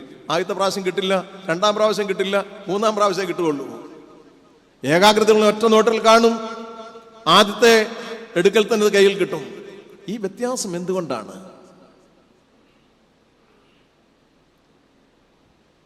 നാം ഇവിടെ കാണുന്നു, ഇനിയും ആകെ എന്തെങ്കിലും ചെയ്യാൻ പറ്റുന്ന ആർക്കേ ഉള്ളൂ? തമ്പുരാന് മാത്രമേ ഉള്ളൂ. അവൻ വെളിപ്പെട്ടു. അവൻ വെളിപ്പെട്ട് ചോദിച്ചു, ഹാഗ്ര നീ എന്തിനാ ഇത്ര ഉറക്കെ കരയുന്നത്? പറഞ്ഞു, എൻ്റെ കൊച്ചിൻ്റെ മരണം എനിക്ക് കാണണ്ട. അപ്പൊ പറഞ്ഞു, നീ തലയുയർത്തി നോക്ക്, നീരുറവ അവിടെ തന്നെയുണ്ട്. അപ്പൊ നോക്കിയപ്പോഴേ ചെറുക്കൻ്റെ തലയ്ക്ക് തന്നെ എന്തുണ്ട്? ദൈവം അന്നേരം സൃഷ്ടിച്ചാന്ന് പറയുന്നില്ല. ആകെ ആവശ്യപ്പെട്ട തലയുയർത്തി നോക്കാനാ പറഞ്ഞേ. ഹാഗാർ തലയുയർത്തി നോക്കി, നീരുറവ കണ്ടു, വെള്ളമെടുത്തു, പയ്യന് കൊടുത്തു, അവൻ കുടിച്ചു, ലൈവായി. എൻ്റെ ജീവിതത്തിൽ നാം ജഡമയമായി മാറിയതിൻ്റെ, നാം ഒരിക്കലും ഉയർത്തെഴുന്നേൽപ്പില്ലാത്തവനായി കിടന്നു പോകുന്നതിൻ്റെ കാരണം മറ്റാരിലും അടിച്ചേൽപ്പിക്കേണ്ടതില്ല. നാം നമ്മുടെ ജീവിതത്തെ ഏത് മനോഭാവത്തോടെയാണ് സൃഷ്ടിച്ചെടുത്തത്?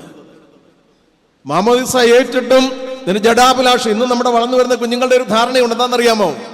അവരുടെ ധാരണ ഈ ഭൂമിയിൽ ഞാൻ മുഖാമുഖമായി കാണുന്നതൊക്കെ എനിക്ക് അനുഭവിക്കാനുള്ളതാണ് എന്നൊരു ധാരണയാണുള്ളത്. പരാജയപ്പെടും. മക്കളെ ഓർത്തു കൊള്ളുക, നമ്മുടെ മുമ്പിൽ ധാരാളം കാര്യങ്ങൾ കാണും. അതെല്ലാം എനിക്ക് അനുഭവിക്കാനുള്ളതാണെന്ന് ആരെങ്കിലും തെറ്റിദ്ധരിച്ചാൽ ആ ജീവിതം പരാജയമായിരിക്കും. സാധ്യതകളുടെ മധ്യത്തിൽ പരിമിതിപ്പെടാൻ സ്വയം ശീലിക്കുന്നതിന്റെ പേരാണ് ആധ്യാത്മികത എന്ന് പറയുന്നത്. അങ്ങനെയുള്ളവർക്ക് ഈ ജീവിതത്തിൽ തങ്ങൾക്ക് ചെയ്യാവുന്നതിന്റെ പരമാവധി ജീവിതത്തിൽ കണ്ടെത്താൻ നമ്മൾ ധാരാളം ആത്മഹത്യ ധാരാളം പേര് കണ്ടിട്ടില്ലേ? പത്രത്തിൽ കാണുന്നുണ്ടല്ലോ. ഇവരിൽ ആരെങ്കിലും ഹാൻഡിക്യാപ്ഡ് ആയിട്ടുള്ളവരുണ്ടോ? മെന്റലി റിട്ടയർഡ് ആയിട്ടുള്ളവരുണ്ടോ? ഓട്ടിസം ബാധിച്ചവരുണ്ടോ? എല്ലാവരും ജനിച്ചു വീണപ്പോൾ നല്ല ആരോഗ്യമുള്ളവരായി ജനിച്ച് നല്ല ആരോഗ്യമുള്ളവരായി സമൂഹത്തിൽ വളർന്നവരാണ് ഈ ആത്മഹത്യ ചെയ്തവരൊക്കെ.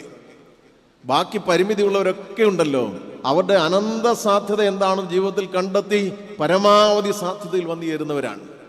പക്ഷെ എല്ലാം ഉണ്ട് എന്ന് പറയുന്നവൻ തലപൊക്കി നോക്കാൻ പ്രാപ്തിയില്ലാത്തവനായി നിരാശയുടെ പടുക്കുഴിയിലേക്ക് പോകുന്ന ഒരു ചിത്രം നാം കാണുകയാണ്. ഒറ്റ കാരണമേ ഉള്ളൂ, ദൈവഹിതം ജീവിതത്തിൽ എന്താണെന്ന് യഥാസമയം കണ്ടെത്താനും അതിന്റെ പൂർത്തീകരണത്തിനായിട്ട് കാത്തിരിക്കാനും കഴിയാതെ സ്വന്തം ഇച്ഛ അനുസരിച്ചുള്ള ജഡാഭിലാഷം അനുസരിച്ചുള്ള കാര്യങ്ങൾക്ക് ജന്മം കൊടുക്കുമ്പോൾ ജനിച്ചതും ജന്മം കൊടുത്തതും അതുപോലെ ഇങ്ങനെ വീണ് കിടക്കുന്ന ഒരു ചിത്രമാണ് ഈ ജീവിതത്തിൽ കാണാനായിട്ട് കഴിയും. ഞാൻ ആ ഭാഗം വിടുകയാണ്.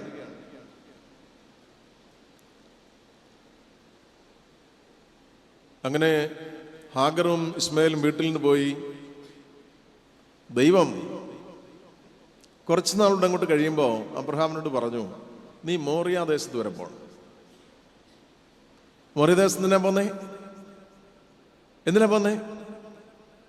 നിന്റെ ഏകജാതനെ നീ എനിക്ക് ബലി കഴിക്കണം. ഒരു പരിഭ്രമവും അബ്രഹാം കാണിച്ചായിട്ട് നാം കാണുന്നില്ല. അവൻ്റെ അമ്മയോട് പോയി പറഞ്ഞു, എനിക്കും ബാലനും യഹോവയ്ക്ക് ആരാധന കഴിക്കണം, അതുകൊണ്ട് ഞങ്ങൾ പോയിട്ട് വരട്ടെ എന്ന് പറഞ്ഞ് 2 ബാല്യക്കാരെ വിളിച്ചു, കഴുതിക്ക് കോപ്പിട്ടു, ഹോമയാഗത്തിൽ വിറക് കീറിക്കെട്ടി യാത്ര തുടർന്നു. 3 ദിവസം കഴിയുമ്പോൾ യാഗമർപ്പിക്കേണ്ട ഇടം അകലെ നിന്ന് കാണാം. അവിടെ വെച്ച് അബ്രഹാം ബാല്യക്കാരോട് പറഞ്ഞു, നിങ്ങൾ കഴുതയൊപ്പം ഇവിടെ നിൽക്കുക, ഞാനും മകനും പോയി യഹോവയ്ക്ക് ആരാധന കഴിച്ചിട്ട് തിരിച്ചു വരാം എന്ന് പറയുകയാണ്. ഈ ഇസഹാക്കിന് എത്ര വയസ്സുണ്ടാകും?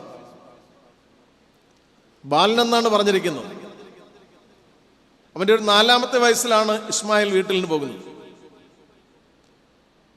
ഒരു 2-3-4 വർഷം കൂടെ കഴിഞ്ഞു എന്ന് വിചാരിച്ചു, പോട്ടെ 6 വർഷം കഴിഞ്ഞെന്ന് വിചാരിച്ചു. 10 വയസ്സ്.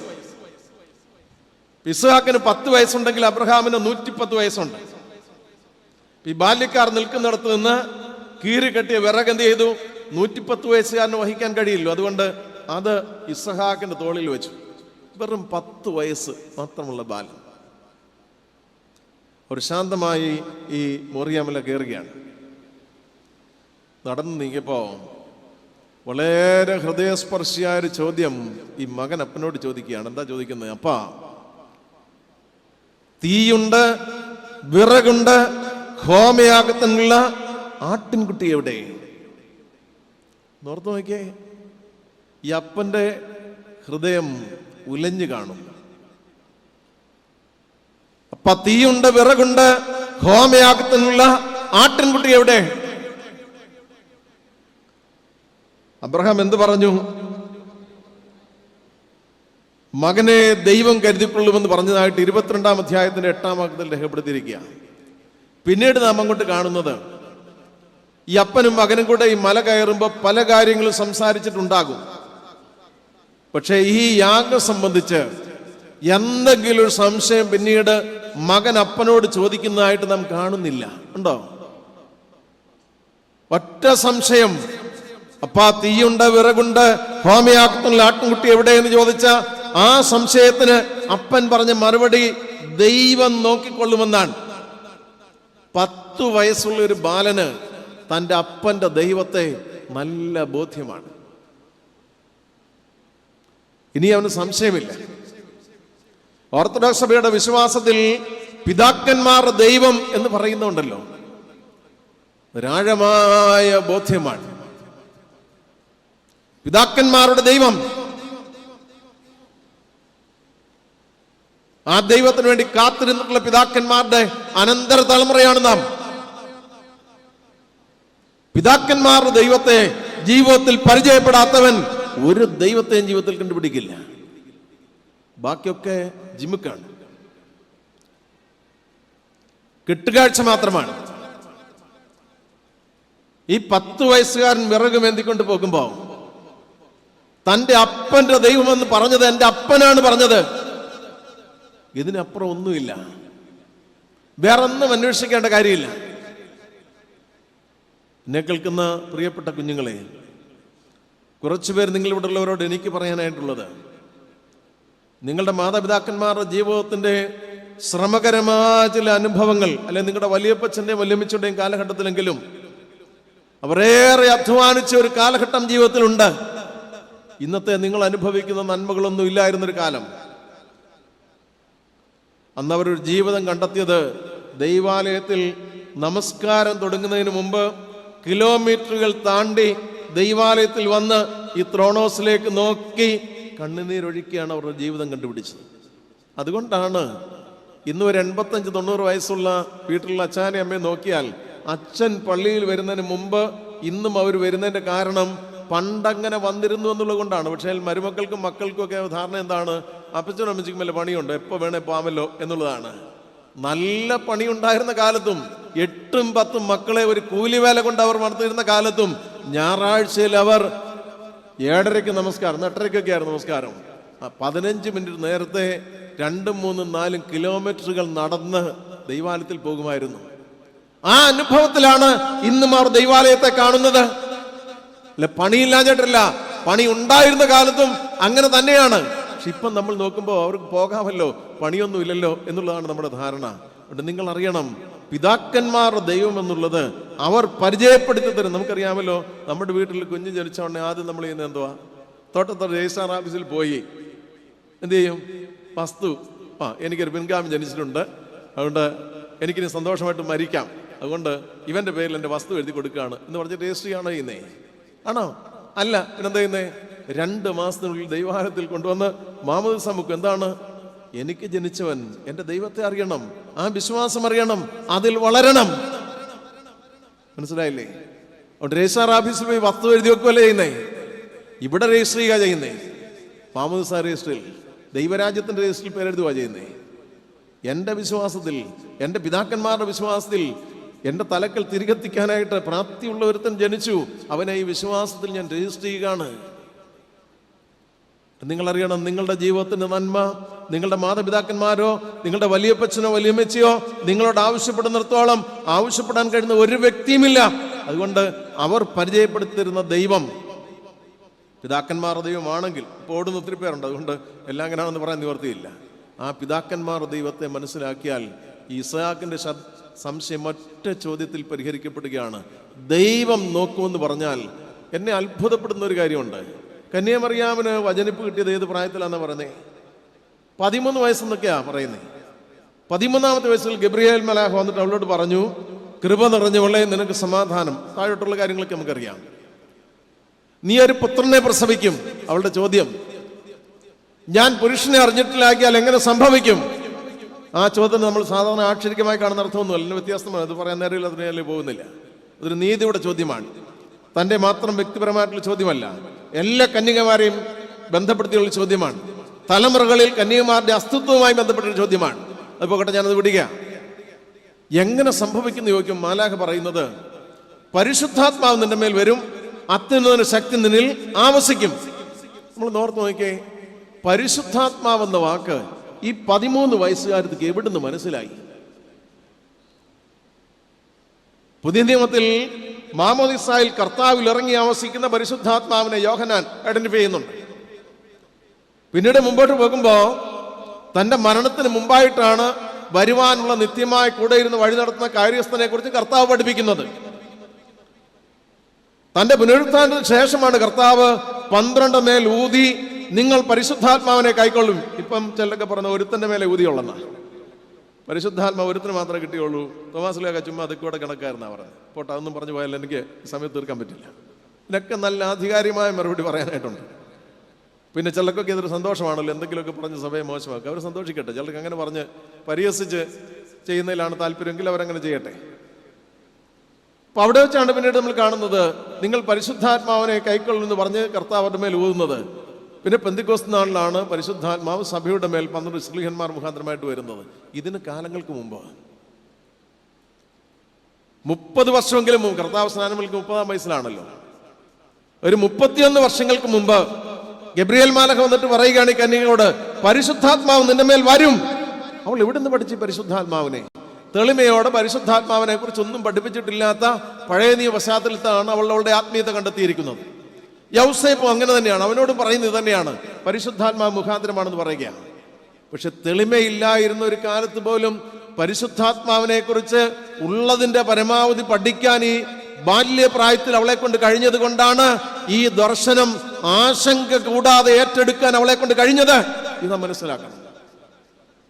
പരിശുദ്ധാത്മാവെന്ന യാഥാർത്ഥ്യം തെളിമയോടെ അവതരിപ്പിക്കപ്പെടുന്നതിന് മുമ്പ് കന്യാമറിയാമിന് പരിശുദ്ധാത്മാവിനെ കുറിച്ച് അവളുടെ ദൈവബന്ധത്തിൽ ഈ ബോധ്യം പഴയ പശ്ചാത്തലത്തിൽ അവിടെ ഇവിടെ ഉണ്ട്, ഇല്ലെന്ന് ഞാൻ പറയുന്നില്ല. പക്ഷെ ഉള്ളതിൽ പരമാവധി കണ്ടെത്താൻ അവൾ കഴിഞ്ഞു. അതുകൊണ്ടാണ് 13 വയസ്സുകാരത്തിയോട് പരിശുദ്ധാത്മാവ് നിന്റെ മേൽ വരുമെന്ന് പറയുമ്പോൾ യൗസേപ്പിനോട് അത് തന്നെയാണ് പറഞ്ഞത്. അവൻ കുറച്ചുകൂടെ പ്രായമുള്ള ആളാണ്. എന്തേ ഞങ്ങൾ അച്ഛന്മാർ വീട്ടിൽ വന്നൊരു മോറാനേസ്മിസിയ ഇട്ടാൽ ബാക്കിയല്ല ആളില്ല വരുന്നൊരു കാര്യം തന്നെ. അനുഗ്രഹങ്ങൾ നിറഞ്ഞ അല്ലെങ്കിൽ കരുണയുള്ള ദൈവം ഇട്ടാൽ ബാക്കിയല്ല ആളില്ല വരുന്നൊരു കാര്യം തന്നെ. വക്ക പാട്ടെന്നിട്ട് കൊടുത്തേ. ആൽഫബറ്റ് അറിയാമോ? പാടുന്ന കേൾക്കാം. ആൽഫബറ്റ് അറിയാൻ വയ്യാത്ത വക്ക പാട്ടിന്റെ ശീലങ്ങൾ ശീല പാടുന്ന കേൾക്കാം. എന്തേ 10-60 വർഷമൊക്കെ ജീവിച്ചിട്ട് ഈ വിശ്വാസത്തിൽ ജീവിച്ചിട്ട് ഒരു മോറാനേശുമിശിയ തെറ്റില്ല ചൊല്ലാൻ അറിയാവുന്ന കുറെ പേരുണ്ടില്ലെന്ന് ഞാൻ പറയുന്നില്ല. എന്താ പഠിച്ചു നാം? എന്ത് പഠിച്ചു? പിതാക്കന്മാരെ മോശമാക്കുകയാണ് നാം.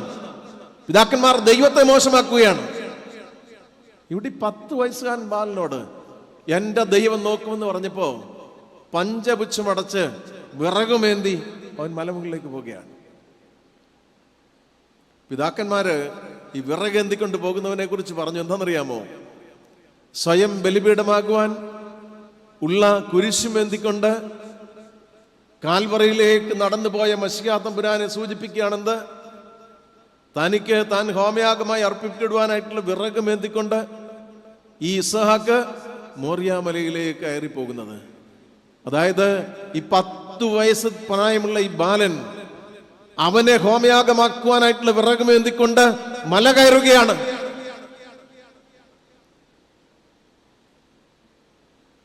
ആശങ്കകളില്ലാതെ അപ്പന്റെ വാക്ക് കേട്ട് അവൻ പോകുകയാണ്.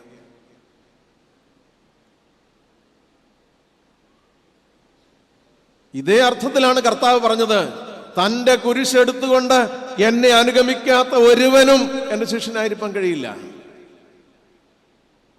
നാം ഓരോരുത്തരും നമ്മുടെ ജീവിതത്തിൽ നമ്മുടേതായിട്ടുള്ള കുരിശെടുത്തുകൊണ്ട് കർത്താവിനെ അനുഗമിക്കുന്നവരാകണമെന്ന് പറയുന്നതിന്റെ ഒരർത്ഥതലം ഇവിടെയാണ്.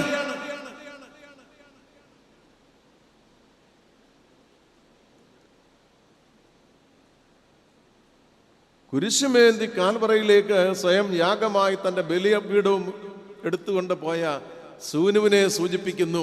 ഇസഹാക്ക് താൻ എന്തി വിറക് എന്ന് പിതാക്കന്മാർ എഴുതി വെച്ചിരിക്കുന്നു. 10 വയസ്സിൽ താഴെ പ്രായമുള്ളപ്പോ തൻ്റെ ഹോമയാഗത്തിനുള്ള താൻ ബലിയായി അർപ്പിക്കപ്പെടുന്നതിൻ്റെ വിറകുമേന്തി യാത്ര ചെയ്യാൻ കഴിഞ്ഞവൻ ക്രിസ്തുവിൻ്റെ മുൻരുചിയായിരിക്കുന്ന അല്ലെങ്കിൽ അവൻ്റെ നിഴലായിരിക്കുന്ന ഇസ്ഹാക്കിനെ നാം ഇവിടെ കാണുകയാണ്.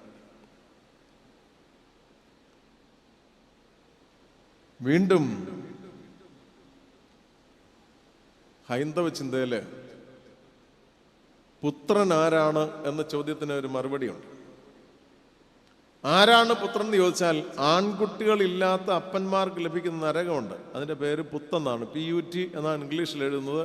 ഉച്ചരിക്കുന്ന പുത്തെന്നാണ്. എന്നെ പോലെ എനിക്ക് 3 പെൺകുട്ടികളാണ്. അപ്പോൾ ആൺകുട്ടികളില്ലാത്ത അപ്പന്മാർക്ക് ലഭിക്കുന്ന നരകത്തിൻ്റെ പേരാണ് പുത്ത് എന്ന് പറയുന്നത്. ഇപ്പോൾ ഒരു പിതാവിന് ഒരു ആൺകുട്ടി ജനിച്ചു കഴിഞ്ഞാൽ എന്താണ്? ഇനി ആൾ നരകത്തിൽ പോകണ്ട. പുത്തിൽ നിന്ന് മകൻ, ഈ ജനിച്ചവൻ എന്ത് ചെയ്യും? അവനെ ത്രാണനം ചെയ്യും, വീണ്ടെടുക്കും. അതുകൊണ്ടാണ് ഈ മകന് പുത്രൻ എന്ന് പേര് പറയുന്നത്. പിന്നെ ഇപ്പോഴത്തെ ഒരു കുഴപ്പം എന്നാന്ന് ചോദിച്ചാൽ പല പുത്രന്മാരും ജനിക്കുമ്പോഴേ പിതാവ് നരകത്തിൽ പോകുന്നു എന്നുള്ളതാണ് ഇപ്പോഴത്തെ ഒരു കുഴപ്പം. അതുകൊണ്ട് പുത്രിക്കും വീണ്ടെടുക്കാം കേട്ടോ. അതുകൊണ്ട് പുത്രിമാർ മാത്രമല്ല ആശങ്കപ്പെടണ്ട, ഞാൻ നിങ്ങളുടെ കൂടെ ഉണ്ട്. അങ്ങനെ ആശങ്ക വേണ്ട. പുത്രനായിരുന്നാലും പുത്രിയായിരുന്നാലും നാം അറിയേണ്ട ഒരു കാര്യം, ഈ സംഭവങ്ങളുടെ ശേഷം അതിൻ്റെ ബാക്കി കാര്യങ്ങൾ ഞാൻ പറയുന്നില്ല, ഒക്കെ നമുക്കറിയാവുന്ന കഥകളാണ്. വീണ്ടും നാം 26-ാമത്തെ അധ്യായത്തിൽ വരുമ്പോൾ, അതിന് മുമ്പായിട്ട് അബ്രഹാം 175-ാമത്തെ വയസ്സിൽ മരിക്കുന്നു, അവനെ അടക്കം ചെയ്യുന്നു. 26-ാമത്തെ വാക്യത്തിൽ വരുമ്പോൾ ഇസ്ഹാക്ക് തന്റെ ജീവിതയാത്രയിൽ 16-ാമത്തെ വാക്യത്തിൽ പറയുന്നുണ്ട്, ഗേരാർ താഴ്വരയിലെത്തി. 3 കിണറുകൾ അബ്രഹാം കുഴിക്കുകയും ഉപയോഗിച്ചതിന് ശേഷം ഫെലിസ്തീയർ മൂടിക്കളയുകയും ചെയ്ത 3 കിണറുകൾ ഇസ്ഹാക്ക് വീണ്ടും കുഴിച്ച് ഉപയുക്തമാക്കി തീർക്കുന്നതായിട്ട് നാം കാണുകയാണ്. 2 കുഴിച്ചപ്പോ, ക്ലിയർ ചെയ്ത് കഴിഞ്ഞപ്പോ ഗേഗാർ നിവാസികൾ വന്നിട്ട് പറഞ്ഞു, ഇത് ഞങ്ങളുടെ അവകാശമാണ്, വിട്ടുതരില്ല എന്ന് പറഞ്ഞു. ആര് കുഴിച്ചതായിരുന്നു? ഇസ്ഹാക്കിന്റെ പിതാവായ അബ്രഹാം കുഴിച്ചതും ഫെലിസ്തീയർ മൂടിക്കളഞ്ഞതുമായ കിണറുകൾ ഇവിടെ ഇതാ ഇസ്ഹാക്ക് വീണ്ടും കുഴിക്കുന്നു. ആദ്യത്തെ 2 കുഴിച്ചു കഴിഞ്ഞപ്പോ സ്ഥലവാസികളായിട്ടുള്ളവർ വന്നിട്ട് പറഞ്ഞു, ഇത് വിട്ടുതരില്ല, ഇത് ഞങ്ങളുടെ സ്വന്തമാണെന്ന് പറഞ്ഞു. അക്ഷരം മിണ്ടാതെ അതെന്ത് ചെയ്തു? അവർക്ക് വിട്ടുകൊടുത്തു. കർത്താവ് പറഞ്ഞൊരു കാര്യമുണ്ടല്ലോ, നിന്റെ ഉടുപ്പ് ആരെങ്കിലും എടുക്കാൻ ആഗ്രഹിച്ച പുതപ്പൂടെ വിട്ടുകൊടുക്കണം. 1 നാഴിക പോകാൻ നിർബന്ധിച്ച 2 അവനോട് കൂടെ പോകണം. ഇതിനൊക്കെ ചില അർത്ഥമുണ്ട്. ഞാൻ പറയുന്നു ആ അർത്ഥം ഇതാണ് ഞാൻ ആദ്യം പറഞ്ഞത്. കർത്താവിന്റെ വാക്ക് പ്രായോഗികമല്ല എന്ന് ആരെങ്കിലും എവിടെ വെച്ച് കണ്ടാൽ അവന്റെ ആത്മീയ ജീവിതം അവിടെ കൊണ്ട് മുരടിച്ചിരിക്കുന്നു. അത് സഭയ്ക്കായിരുന്നാലും. ഇപ്പം സഭയ്ക്ക് അങ്ങനെ ഒരു ചിന്തയുണ്ടെന്നൊരു സംശയം. കർത്താവിന്റെ വാക്കൊന്നും അങ്ങനെ അത്ര പെട്ടെന്ന് പ്രായോഗികമാകുന്നതല്ല. ഞങ്ങളുടെ ചിന്തയനുസരിച്ച് ചെയ്യും എന്നൊരു ധാരണയിൽ എത്തിയിട്ടുണ്ടോ എന്ന് സംശയിക്കേണ്ടിയിരിക്കുന്നു. ഞങ്ങളുടെയൊക്കെ കാര്യം പറയാണ്, നിങ്ങളുടെയും കാര്യം പറയാണ്. അല്ല, എൻ്റെ കാര്യം ഞാൻ പറയുന്നത്. നിങ്ങളുടെ കാര്യം എങ്ങനെയാണ് നിങ്ങൾ ആലോചിച്ചാൽ മതി. ഈ ജീവിതത്തിൽ എപ്പോഴെങ്കിലും ഒരു അപ്പൻ കാണിച്ച നല്ല മാതൃക മകൻ അപ്പനെ ഈ തലമുറയിൽ വീണ്ടെടുക്കുക, ത്രാണനം ചെയ്യുകയാണ്. 3ാമതൊരു കിണർ കുഴിച്ചു, തർക്കത്തിനാരും വന്നില്ല, അതുകൊണ്ട് അവരത് ഉപയോഗിച്ചു. നമ്മൾ ഓർക്കണം, ഒരു ചെകിട്ടത്തടിക്കുന്നവന് മറ്റേത് കാണിച്ചു കൊടുക്കണമെന്ന് പറയുന്ന പുതിയ നിയമത്തിലെ പശ്ചാത്തലമല്ല ഇത്. അബ്രഹാമിന്റെ മകനായ ഇസ്ഹാക്ക് ഈ കർമ്മം ചെയ്യുന്നതിന് ശേഷമാണ് ന്യായപ്രമാണം പോലും വരുന്നത്. അവിടെ പോലും പറയുന്നത് കണ്ണിന് പകരം കണ്ണ്, പല്ലിന് പകരം പല്ലെന്നാണ്. പ്രതികാര ഭാവമുള്ള ചില ഇക്വേഷൻസ് ആണ് അവിടെ പറയുന്നത്. അതിനും കാലങ്ങൾക്ക് മുമ്പാണ് എൻ്റെ അപ്പൻ കുഴിച്ചത്, ഫിലിസ്തീയർ മൂടിക്കളഞ്ഞത്, അപ്പനെ ത്രാണനം ചെയ്യുവാനായി ആ കിണർ വീണ്ടും ഞാൻ കുഴിക്കുന്നത്. അപ്പോൾ അവകാശം പറഞ്ഞു വരുന്നവനോട് തർക്കത്തിന് നിൽക്കാതെ ഗുണപരമായിട്ടുള്ളത് ആരുപയോഗിച്ചാലും ഈ പ്രകൃതിക്ക് ഗുണപരമാണ് എന്ന് ഉള്ള മനോഭാവത്തോടെ വിട്ടുകൊടുക്കുന്ന ഒരു ഇസ്ഹാക്കിനെ നാം കാണുന്നത്. വാഗ്ദത്ത പ്രകാരം ജനിച്ചവന്റെ ഭാവം ഇതാണ്. പൗലോസ് പറഞ്ഞു, 2 പുത്രന്മാർ അബ്രഹാം ഉണ്ടായിരുന്നു. ഒരുവൻ ദാസി പ്രസവിച്ചവൻ ജഡപ്രകാരമുള്ളവനാണ്, ഒരുവൻ സ്വന്തം പ്രസവിച്ചവൻ വാഗ്ദത്ത പ്രകാരമുള്ളവനാണ്. അവൻ ആത്മീയമായി ജനിച്ചവനാണ്. അവൻ ഇത് മാത്രമേ ചെയ്യാനായിട്ട് കഴിയുകയുള്ളൂ. ഇതാണ് പറയുന്നത്. ഇപ്പൊ എൻ്റെ അപ്പന്റെ ദൈവം ആരാണെന്ന് അറിയാവുന്നവൻ, പിതാക്കന്മാരുടെ ദൈവം എന്ന് പറയുന്നതിന്റെ അർത്ഥം എന്താണെന്ന് അറിയുന്നവൻ. ഇപ്പോഴത്തെ കുഞ്ഞുങ്ങളുടെ പ്രത്യേകത എൻ്റെ പേരിൽ എൻ്റെ അപ്പൻ അറിയണമെന്നുള്ളതാണ്. മനസ്സിലായില്ലേ? എൻ്റെ പേരിൽ എൻ്റെ അപ്പൻ അറിയണം എന്നാണ് ഇപ്പോഴത്തെ ധാരണ. പിന്നെ ഉദാഹരണം പറഞ്ഞു പോയാൽ ഈ സമയം എല്ലാം അവസാനിക്കും. അതുകൊണ്ട് ഞാൻ സമയം കൂടുതലാവും, അതുകൊണ്ട് ഞാൻ അതിലേക്ക് പോകുന്നില്ല. കുഞ്ഞുങ്ങൾക്ക് ഇപ്പോൾ അങ്ങനെ ഭാവം ഉണ്ടായിട്ടുണ്ട്. പലരിലും ഞാൻ കേട്ടിട്ടുള്ള കാര്യമാണ്. ഞാൻ പറയുന്നു, ഒരു വീട്ടിൽ 3 ആൺമക്കളുണ്ടെങ്കിൽ, ഞാൻ സാധാരണ പള്ളിയിൽ എൻ്റെ അപ്പൻ മരിച്ചിട്ട് ഇപ്പോൾ 1.5 വർഷമാകുന്നേ ഉള്ളൂ. 95-ാമത്തെ വയസ്സിലാണ് മരിച്ചത്. അമ്മ മരിച്ചത് 44 വർഷം മുമ്പ് 46-ാമത്തെ വയസ്സിലാണ് മരിച്ചത്. ഞാൻ 10ാം ക്ലാസ് വിദ്യാർത്ഥിയാണ്. ഞാൻ ഏത് വീട്ടിൽ വിസിറ്റിന് ചെല്ലുമ്പോഴും എന്നോട് പലരും ചോദിക്കും, അപ്പച്ചൻ അച്ഛൻ്റെ കൂടെ ആണെന്ന് ചോദിച്ചാൽ ഞാൻ പറയാം, അല്ല, ഞാൻ അപ്പച്ചൻ്റെ കൂടെ ആണെന്ന് പറയും. മനസ്സിലായില്ലേ? ഞാൻ അപ്പച്ചൻ്റെ കൂടെയാണ്, അച്ഛൻ്റെ കൂടെ അല്ല അപ്പച്ചൻ എന്ന് പറയും. ഞാൻ പറയുന്നു, നിങ്ങൾ സ്വതന്ത്രമായി അധ്വാനിച്ച് പണമുണ്ടാക്കി കുടുംബത്തിൽ നിന്ന് മാറി താമസിക്കുകയാണെങ്കിലും അപ്പൻ നിങ്ങളുടെ കൂടെ താമസിക്കുന്നുണ്ടെങ്കിൽ ആരെങ്കിലും ചോദിച്ചാൽ പറയാൻ നാവ് ഉയരണം. ഞാൻ അപ്പച്ചൻ്റെ കൂടാണ് താമസിക്കുന്നത്, അപ്പച്ചൻ എൻ്റെ കൂടാണെന്നല്ല പറയേണ്ടത്. അല്ലെ അമ്മ. അമ്മ എൻ്റെ കൂടെയാണല്ല, ഞാൻ അമ്മയുടെ കൂടെയാണ് എന്ന് പറയാൻ ശീലിക്കണം. വേറെ വീടായിരിക്കാം, കുടുംബ വീടായിരിക്കത്തില്ല നീ താമസിക്കുന്നത്. അങ്ങനെ പറയാൻ പ്രാപ്തിയുള്ളവൻ്റെ പേരായി മകൻ എന്ന് പറഞ്ഞു. മനസ്സിലായില്ലേ? വല്ലതും ആർഭാടമായിട്ടങ്ങ് പറയും, അച്ഛൻ ഞാൻ വേറെ 1 ഏക്കർ സ്ഥലം മേടിച്ചു, 2 കോടി രൂപ വീട് വെച്ചു, ഞാൻ അപ്പച്ചനെ അമ്മച്ചെ അങ്ങോട്ട് കൊണ്ട് താമസിപ്പിച്ചു, അപ്പോൾ അവർ രണ്ടുപേരും എൻ്റെ കൂടാണ് എന്ന് പറഞ്ഞാൽ അവരില്ല, നിനക്ക് എന്ത് അസ്തിത്വമാണ്? എന്തസ്തിത്വമാണ് നിനക്ക്? കൊണ്ട് നിന്റെ നാവ് പൊങ്ങട്ടെ. അവരെൻ്റെ കൂടെയല്ല, ഞാൻ അവരുടെ കൂടെയാണെന്ന് പറയാൻ. ഇതിന്റെ പേരെ പുത്രൻ എന്ന് പറയുന്നു. ഇസ്ഹാക്കിനെ നാം ഇവിടെ കാണുകയാണ്. അപ്പം അങ്ങനെ തൻ്റെ പിതാവിനെ തൻ്റെ തലമുറയിൽ അവതരിപ്പിച്ച് അനേക തലമുറകൾക്കായി പങ്കിട്ട് കൊടുത്തൊരു മകനെയാണ് ഇസ്ഹാക്കിൽ നാം കാണുന്നത്. ഞാൻ ഈ ഭാഗം ഇവിടെ അവസാനിപ്പിക്കുകയാണ്. What about us? നമ്മെക്കുറിച്ച് എന്താണ് പറയാനുള്ളത്? എവിടെയാണ് നമ്മുടെ ഒറിജിൻ? യോഹന്നാന്റെ സുവിശേഷം 3-ാമത്തെ അധ്യായത്തിൽ കർത്താവ് പറയുന്നു നിക്കോദിമസിനോട്, നീ പുതുതായി ജനിക്കണമെന്ന്. ചോദ്യങ്ങൾ ഒത്തിരി ഉണ്ട്, അതൊന്നും വിശദീകരിക്കാൻ നേരമില്ല. കർത്താവ് പറഞ്ഞു വെള്ളം കൊണ്ടും ആത്മാവ് കൊണ്ടും ജനിക്കണം. എങ്ങനെയാണ് സാധ്യമാകുന്നത് ചോദിച്ചു. നീ ഒത്തിരി ഒന്നും അന്വേഷിക്കേണ്ട കാര്യമില്ല. നീ ഇപ്പം ജനിച്ചിരിക്കുന്ന ജഡത്തിൽ നിന്നാണ്, ജഡത്തിൽ ജഡമാണ്. ആത്മാവിൽ ജനിക്കുമ്പോൾ മാത്രമാണ് ആത്മാവാകുന്നത്. അതുകൊണ്ട് ആത്മാവിൽ ജനിക്കണം. അപ്പോൾ ചോദിച്ചാൽ എങ്ങനെയാണെന്ന് ചോദിച്ചു. കർത്താവ് പറഞ്ഞു കാറ്റിഷ്ടമുള്ളത്തേക്ക് ഊതും. എവിടെ നിന്നാണത് വരുന്നത്, എവിടേക്കാണ് പോകുന്നത് ആർക്കും പറഞ്ഞുകൂടാ. പക്ഷെ നിനക്കതിനെ എക്സ്പീരിയൻസ് ചെയ്യാൻ പറ്റും. ഇല്ല, നമ്മൾ ഉഷ്ണിച്ച് വല്ലാണ്ടിരിക്കുമ്പോൾ നല്ലൊരു കാറ്റടിച്ച് കഴിഞ്ഞാൽ നമുക്ക് ഒരു സമാധാനമാണ്. ആ കാറ്റ് എവിടുന്നാ വന്നെന്ന് എങ്ങോട്ടാണ് പോകുന്നത് നിനക്കറിയാമോ? പക്ഷെ യു ക്യാൻ എക്സ്പീരിയൻസ് ഇറ്റ്. നിനക്കത് അനുഭവിക്കാൻ കഴിയും. കർത്താവ് പറഞ്ഞു ആത്മാവിൽ ജനിച്ചവനൊക്കെ ഇതുപോലെ. അതല്ല, ഞാൻ കുറെ പ്രായമായിട്ട് ഞാൻ എൻ്റെ കർത്താവിനെ കണ്ടെത്തി, ഞാൻ അവനെ ഏറ്റുപറഞ്ഞു, ഞാൻ അവനെ എൻ്റെ ദൈവമായിട്ട് മാറ്റി എന്നൊന്നും പറയണ്ട. അന്ന് വേദപുസ്തകത്തിൻ്റെ അടിസ്ഥാനത്തിലുള്ളതല്ല. 12 പ്രായപൂർത്തിയായ ശിഷ്യന്മാരെ കർത്താവ് തിരഞ്ഞെടുത്തിട്ട് പറഞ്ഞു, നിങ്ങൾ എന്നെ തിരഞ്ഞെടുത്താലും ഞാൻ നിങ്ങളെ തിരഞ്ഞെടുത്താന്ന് പറഞ്ഞു. ഉണ്ട്. എപ്പോഴും ഈ പറയുന്ന സെലക്ഷൻ എന്ന് പറയുന്നത് ദൈവത്തിൽ നിന്നുള്ളതാണ്. ദൈവമാണ് ഇനിഷ്യേറ്റീവ് എന്ന് പറയുന്നത് ജീവിതത്തിൻ്റെ ദൈവത്തിൽ നിന്നുള്ളതാണ്. അമ്മയുടെ ഉദരത്തിൽ നമ്മെ രൂപപ്പെടുത്തുന്നതിന് മുമ്പ് നമ്മെ കണ്ടവനാണ് ആര്? ദൈവം. സൃഷ്ടിയുടെ ആരംഭത്തിലാണ് നമ്മുടെ ഒറിജിൻ. അവിടേക്കാണ് ഈ മടക്കിപ്പോക്ക്. അത് ആക്ടിവേറ്റ് ചെയ്താണ് അമ്മയുടെ ഉദരത്തിൽ. മാതാപിതാക്കളുടെ സംയോജനത്തിലൂടെ മാതാവിന്റെ ഉദരത്തിൽ നീ ഒരു പുതിയ കല്ലിടിയിൽ കർമ്മം നിർവഹിക്കപ്പെട്ടു. 9 മാസം കൊണ്ട് അത് വളർന്നു. 9 മാസം കൊണ്ട് വളർന്ന് ഈ ലോകത്തിൽ പിറന്നു വീണപ്പോ 2-ാം മാസത്തിൽ മറ്റൊരു കല്ലിടിയിൽ നടന്നു. എന്തുവാണ്? ദൈവരാജ്യത്തിന് വേണ്ടി ജനിക്കുന്നൊരു അനുഭവം. മാമോദീസായിലൂടെ നിനക്ക് മറ്റൊരു കല്ലിടിയിൽ നടന്നു. അങ്ങനെ നീ ആരായി മാറി? നീ ദൈവത്തിന്റെ മന്ദിരമായി മാറി. ക്രിസ്തു നിന്നിൽ വസിക്കുന്നു. നാം അറിയണം. എന്താ അറിയണ്ടേ? ഒരു സ്ത്രീ ഒരു കുഞ്ഞിനെ ഉദരത്തിൽ വഹിക്കുന്നത് എത്ര കാലമാ? 9 മാസമാണ്. അവൾ ആരാന്ന് പറയും? ഗർഭിണിയാണെന്ന് പറയും, പ്രഗ്നന്റ് ആണെന്ന് പറയും. എന്നാൽ ഒരു വിശ്വാസി കർത്താവിനെ ഉള്ളിൽ വഹിക്കുന്നതോ എത്ര കാലമാ? മാമോദീസ മുതൽ മാറ്റമില്ലാതെ വഹിക്കുകയാണ്. He is in a permanent pregnancy. ഒരമ്മ ഒരു കുഞ്ഞിനെ വഹിക്കുന്ന 9 മാസമാണെങ്കിൽ ഓരോ വിശ്വാസിയും കർത്താവിനെ വഹിക്കുന്നത് ഒരായുസ് മുഴുവനാണ്. ഈ ലോകത്തിൽ ജീവിക്കുന്ന അത്ര ഇത് കഴിഞ്ഞ ശേഷവുമാണ്. ഉണ്ട്. ഒരു കുഞ്ഞിനെ ഒരമ്മ ഉദരത്തിൽ വഹിക്കുമ്പോൾ അവൾ കഴിക്കുന്നവൾ, കുടിക്കുന്നവൾ, സംസാരിക്കുന്നവളുടെ ഉദരത്തിന്റെ പുറത്ത് നടക്കുന്ന പോലെ ഈ കുഞ്ഞിന്റെ സ്വഭാവത്തെ രൂപീകരിക്കാൻ പര്യാപ്തമാണെന്ന് വരിൽ നീ അറിയണം.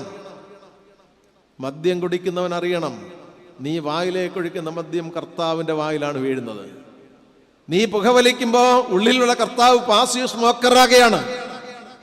നീ എന്ത് നന്മ ചെയ്താലും കർത്താവിന് നന്മയ്ക്ക് പങ്കാളിയാക്കും, എന്ത് തിന്മ ചെയ്താലും. ഇതുകൊണ്ടാണ് യോഹന്നാൻ ശ്ലീഹ ലേഖനത്തിൽ പറഞ്ഞു, എന്താണ്?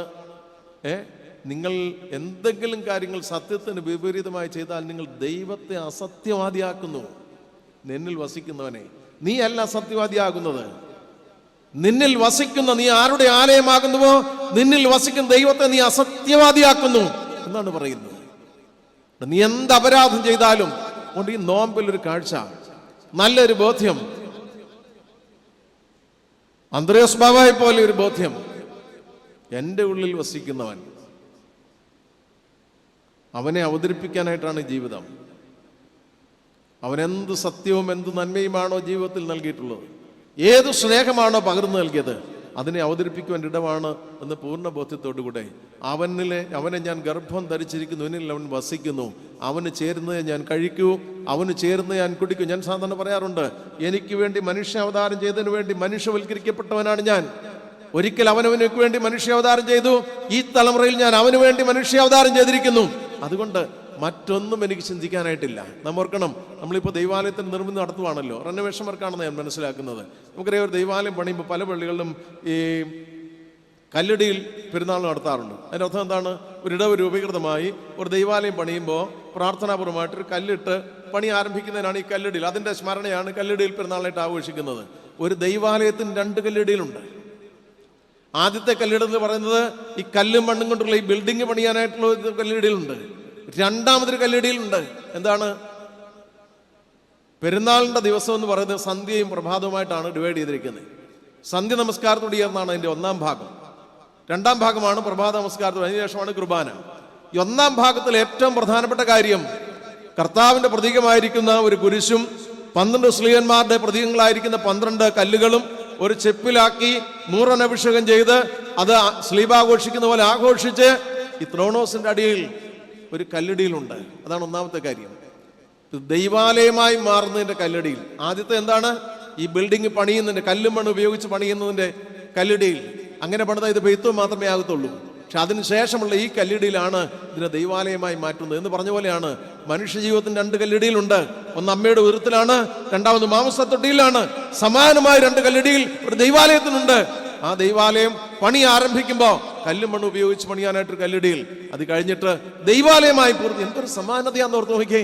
കർത്താവിന് വസിക്കാനുള്ള ഇടങ്ങൾക്ക് ഉള്ള 2-ാമത്തെ കല്ലിടിയിൽ എന്ന് പറയുന്നതാണ് ദൈവരാജ്യത്തിന് വേണ്ടി. അതുകൊണ്ട് ഈ ആത്മാവിൻ്റെ പ്രവർത്തനം എവിടെ നിന്ന് വന്നു, എവിടേക്ക് പോകുന്നു എന്നുള്ളതല്ല. ദൈവത്തിൻ്റെ ഇനിഷ്യേറ്റീവിൽ നീ ദൈവത്തിൻ്റെ മന്ദിരമാണ് ഇന്ന് എന്നുള്ളതാണ് ഏറ്റവും പ്രധാനപ്പെട്ട കാര്യമെന്ന് പറയുന്നത്. അതുകൊണ്ട് നമുക്കും ഈ തലമുറയിൽ ദൈവത്തിന് വേണ്ടി മനുഷ്യനായി ജീവിച്ച് ചില വീണ്ടെടുപ്പുകൾ ദൈവത്തിന് വേണ്ടി, ക്രിസ്തുവിനെ ഈ തലമുറയിൽ വീണ്ടെടുക്കുവാൻ, ത്രാണനം ചെയ്യാനായിട്ട് വിളിക്കപ്പെട്ടവരാണ് നാം എന്നൊരു ബോധ്യം ഈ ജീവിതത്തിൽ ഉണ്ടാവുക. ഒരു സംഭവം മാത്രം പറഞ്ഞ് ഞാൻ അവസാനിപ്പിക്കുകയാണ്. അതെന്താണെന്ന് ചോദിച്ചാൽ, ISROയുടെ ചെയർമാൻ ആയിരിക്കുന്ന ഡോക്ടർ സോമനാഥ് എന്ന് പറയുന്ന മനുഷ്യനെ നിങ്ങൾ കേട്ടിട്ടുണ്ട്. ഈ അടുത്ത സമയത്ത് ഒത്തിരി കാര്യങ്ങൾ അദ്ദേഹം പൊതുസമൂഹത്തിന് മുമ്പിൽ ഇടപെട്ടിട്ടുണ്ട്. ഈ ഏതാനും മാസങ്ങൾക്ക് മുമ്പ് മനോരമ കോൺക്ലേവ് എന്ന് പറഞ്ഞിട്ട് ഒരു വലിയ കൂടിവരവ്, ദിവസങ്ങളോളം നീണ്ടു നിൽക്കുന്ന ഒരു കൂടിവരവ് ഉണ്ടായി. വളരെ ഇഫക്റ്റീവായിട്ടുള്ള കുറേ കാര്യങ്ങൾ അതിലുണ്ടായിരുന്നു. രാഷ്ട്രീയമായിട്ട് ബന്ധപ്പെട്ട് തദ്ദേശീയവും ദേശീയവുമായിട്ടുള്ള രാഷ്ട്രീയ നേതാക്കന്മാർ കൂടിവരുണ്ടായിരുന്നു. ശാസ്ത്ര മേഖലയിൽ നിന്നുള്ള ഉണ്ടായിരുന്നു, കലകൾ ഉണ്ടായിരുന്നു. ഇപ്പം ശാസ്ത്ര മേഖലയിൽ നിന്നുള്ള ഒരു സെഷൻ്റെ നേതൃത്വം കൊടുത്തത് ഡോക്ടർ സോമനാഥാണ്. ISROയുടെ ചെയർമാനായിരിക്കും ഡോക്ടർ എസ് സോമനാഥ്. അപ്പം അദ്ദേഹത്തോട് ആങ്കർ ചെയ്ത് ആൾ ചോദിച്ച ഒരു ചോദ്യമുണ്ട്. അതെന്താണെന്ന് ചോദിച്ചാൽ, അടുത്ത സമയം നമുക്കറിയാം ISRO നടത്തിയ വിക്ഷേപങ്ങളെല്ലാം വിജയമായി. ആങ്കർ ചെയ്ത ആൾ ചോദിക്കുകയാണ്, സാറേ അടുത്ത സമയത്ത് നടത്തിയ എല്ലാ വിക്ഷേപങ്ങളും വിജയമായി, എന്നാൽ ഓരോ വിക്ഷേപം നടക്കുമ്പോഴും അതിൻ്റെ ആ കൃത്യസമയം നമുക്കറിയാമല്ലോ, 987 ഇങ്ങനെ എണ്ണി വന്ന് 0 വരുമ്പോൾ ഇത് വിക്ഷേപിക്കപ്പെടുന്ന ഒരു സാഹചര്യം. അതിങ്ങനെ കീൻ ഒബ്സർവേഷനിൽ ഇരുന്നിട്ട്, ആഴമായ ശ്രദ്ധയോടുകൂടെ ഇരുന്നിട്ട് അത് വിജയിക്കുമ്പോൾ താങ്കളുടെ ടീമംഗങ്ങളും എഴുന്നേറ്റ് നിന്ന് വളരെ ശാന്തമായിട്ട് കൈയടിക്കുന്ന ഒരു ചിത്രമാണ് ഞങ്ങൾ കണ്ടിട്ടുള്ളത്. എന്നാൽ അമേരിക്കയിലോ മറ്റേതെങ്കിലും വിദേശ രാജ്യങ്ങളിലൊക്കെ ആണെങ്കിൽ ശാസ്ത്രജ്ഞന്മാർ ആ സമയത്ത് ഡാൻസ് ചെയ്യും. വലിയ എക്സ്റ്റാറ്റിക് റെസ്പോൺസ് ആണ് അവരുടേത്. അവര് വലിയ ഹർഷോന്മാദത്തോടു കൂടെ ചാടിമറിയും, ഡാൻസ് ചെയ്യും. അവരുടെ തത്വം വിജയിച്ചതുകൊണ്ട്. എന്തുകൊണ്ടാണ് ഇന്ത്യയുടെ കോണ്ടക്സ്റ്റിൽ നിങ്ങൾക്കത് കഴിയാതിരിക്കുന്നത് എന്ന് ചോദിച്ചപ്പോൾ ഈ മനുഷ്യൻ പറഞ്ഞൊരു മറുപടിയുണ്ട്. അതേത് ക്രൈസ്തവനും ഈ ലോകത്തോട് പറയേണ്ട മറുപടിയാണ്. ഈ തലമുറയിൽ നാം ആരായിരിക്കണമെന്നുള്ളതിന് വളരെ പ്രധാനപ്പെട്ട ഒരു ഉദാഹരണം കൂടിയാണ്. അദ്ദേഹം പറഞ്ഞു, അത് ഇന്ത്യയുടെ സംസ്കാരത്തിൻ്റെ പ്രത്യേകതയാണ്. ആ സംസ്കാരമൊക്കെ മാറ്റി വരുന്നതാണ് എൻ്റെ ഇപ്പോഴത്തെ വിചാരം. മാറിക്കൊണ്ടിരിക്കുകയാണെന്ന് അദ്ദേഹം പറഞ്ഞു. ഇന്ത്യയുടെ സംസ്കാരത്തിൻ്റെ പ്രത്യേകതയാണ് അത്. ISROയിൽ മാത്രമല്ല, നിങ്ങളുടെ വീട്ടിലുണ്ട്. അദ്ദേഹം ആങ്കർ ചെയ്ത ആളോട് പറയുകയാണ്, ഈ ഭാരതത്തിൽ മുഴുവനുണ്ട്, നിങ്ങൾ ഓരോരുത്തരുടെയും വീട്ടിലുണ്ട്. എന്നിട്ട് അദ്ദേഹം പറയുക, വിദേശത്ത് ഒരു വീട്ടിൽ നിന്ന് ഭർത്താവ് പുറത്തു പോയിട്ട് വന്നാൽ കയറി വരുമ്പോൾ ഭാര്യയെ കാണുമ്പോൾ വാതിൽ തുറന്നു കൊടുക്കേണ്ട കാര്യമൊന്നുമില്ല, അവിടുത്തെ വേറെ സിസ്റ്റമൊക്കെയാണ്. കയറി വരുമ്പോൾ ഭാര്യയെ കണ്ട ഉടനെ അവൻ പറയും, I love you my dear എന്ന് പറയും. എൻ്റെ പ്രിയപ്പെട്ടവളെ ഞാൻ നിന്നെ സ്നേഹിക്കുന്നു എന്ന് പറയും. അത് ദിവസം ഒരു പ്രാവശ്യമല്ല, 4 പ്രാവശ്യം പോയിട്ട് വന്നാൽ ഇത് പറയും. പറഞ്ഞിട്ട് ഇത് പറഞ്ഞില്ലെങ്കിൽ പിന്നെ വലിയ പ്രയാസമാണ് ജീവിതം. മനസ്സിലായില്ലേ? ഈ വാക്കേലാണ് അവിടെ നിൽക്കുന്നത്. നിർദ്ദയം ചോദിക്കാം, നിങ്ങൾ ആരെങ്കിലും വീട്ടിൽ എവിടെയെങ്കിലും പുറത്തു പോയിട്ട് വരും നിങ്ങളുടെ ഭാര്യയോട് പറയാറുണ്ടോ I love you my dear എന്ന് പറയാറുണ്ടോ? പറയാറില്ല. എന്താ കാര്യം? നമ്മുടെ കോണ്ടെക്സ്റ്റ് വേറെയാണ്. നമ്മുടെ കോണ്ടെക്സ്റ്റുകളിൽ ഭർത്താവിൻ്റെയും ഭാര്യയുടെയും ഹൃദയം തമ്മിൽ സംയോജിച്ചാണ് സ്നേഹം എന്ന് പറയുന്നത്. അവിടെ വാക്കിൻ്റെ പുറത്താണ്. മനസ്സിലായില്ലേ? വാക്ക് പറഞ്ഞു കഴിഞ്ഞാൽ തൃപ്തിയായി. ഇവിടെ അങ്ങനെയല്ല. ഇവിടെ മനസ്സിൻ്റെ ഐക്യമാണ്, ഹൃദയത്തിൻ്റെ ഐക്യമാണ്. അതുകൊണ്ട് ഇത് പറഞ്ഞ് അവതരിപ്പിക്കേണ്ട കാര്യമില്ല എന്ന് പറഞ്ഞ പോലെയാണ്. അദ്ദേഹം പറയുകയാണ്, ഏതൊരു വിക്ഷേപവും ഏത് സമയത്തും വിജയിക്കാം, ഏത് സമയത്തും പരാജയപ്പെടാം. നമുക്കാർക്കും പ്രഡിക്റ്റ് ചെയ്യാൻ കഴിയില്ല. അപ്പം അതുകൊണ്ട് ഏതൊന്ന് വിജയിക്കുമ്പോൾ അസാധാരണമായിട്ടുള്ള സന്തോഷം പ്രകടിപ്പിച്ചാൽ മറ്റൊന്ന് പരാജയപ്പെടുമ്പോൾ നിരാശയിലേക്ക് പോകേണ്ടി വരും. എന്നാൽ മുന്നമേ മനസ്സിലാക്കിയാണ് ഇത് വിജയിക്കാം, പരാജയപ്പെടാം, രണ്ടിലേതെങ്കിലും ഒന്ന് സംഭവിക്കാമെന്ന് ഉറപ്പാക്കിക്കൊണ്ട് അതിനെ അഭിമുഖീകരിച്ചു കഴിഞ്ഞാൽ വിജയിച്ചാൽ അനാവശ്യ സന്തോഷമില്ല, പരാജയപ്പെട്ടാൽ നിരാശയിലേക്ക് പോകുന്നൊരു കാര്യവുമില്ല. പരാജയപ്പെട്ടാൽ വീണ്ടും വിജയിപ്പിക്കാനുള്ള ശ്രമം മാത്രമേ ഉണ്ടാകുന്നുള്ളൂ. സാധാരണ കല്യാണത്തിന് കയറി വരുന്നതോട് ഞാൻ പറയാറുണ്ട്, തലയിൽ ഈ കിരീടമാകുന്ന കുരിശ് വെച്ചു കൊടുക്കുന്നതിൻ്റെ അർത്ഥം ഇത് ക്രിസ്തുവിൻ്റെ കുരിശാണ്. സന്തോഷത്തിൽ അഹങ്കരിക്കാതിരിപ്പാനും സങ്കടങ്ങളിൽ നിരാശപ്പെടാതിരിപ്പാനും. ഇന്ന് നമുക്ക് പറ്റിയിരിക്കുന്ന ഒരു കുഴപ്പം ഇതാണ്, സന്തോഷങ്ങളൊക്കെ അഹങ്കരിക്കാനുള്ള മാർഗങ്ങളായി കാണുന്നു. അതുകൊണ്ട് തന്നെ സങ്കടങ്ങൾ നിരാശപ്പെടാനുള്ള ഇടങ്ങളായിട്ട് മാറുകയാണ്. അതുകൊണ്ട് ഈ മനുഷ്യൻ പറഞ്ഞ കാര്യം ലോകത്തോടൊരു ക്രൈസ്തവൻ വിളിച്ചു പറയേണ്ടതാണ്, ക്രിസ്തുവിന് വേണ്ടി പറയേണ്ടതാണ്. ജീവിതത്തിൻ്റെ സന്തോഷങ്ങൾ യാതൊരു അതിർത്തിയും ഇല്ലാതെ കൂത്താടാൻ വേണ്ടിയുള്ളതല്ല. അങ്ങനെ കൂത്താടിയാൽ നിന്റെ സങ്കടങ്ങൾ നീ നിരാശപ്പെടുമെന്നുള്ള സത്യം തിരിച്ചറിയുക. ഞാൻ എൻ്റെ വാക്കുകൾ അവസാനിപ്പിക്കുന്നു. അബ്രഹാമിന് 2 പുത്രന്മാരുണ്ടായിരുന്നു. ഒരുവൻ ദാസി പ്രസവിച്ചവൻ, ഒരുവൻ സ്വതന്ത്ര പ്രസവിച്ചവൻ എന്നെഴുതിയിരിക്കുന്നുവല്ലോ. ദാസി പ്രസവിച്ചവൻ ജഡപ്രകാരവും സ്വതന്ത്ര പ്രസവിച്ചവൻ വാഗ്ദത്ത പ്രകാരവും ജനിച്ചിരിക്കുന്നു. നമ്മുടെ ജനനത്തിന് ജഡസ്വഭാവമുണ്ട്, പക്ഷെ അതും ദൈവത്തിൻ്റെ ദൈവത്വമായിട്ടുള്ളതായിരുന്നു.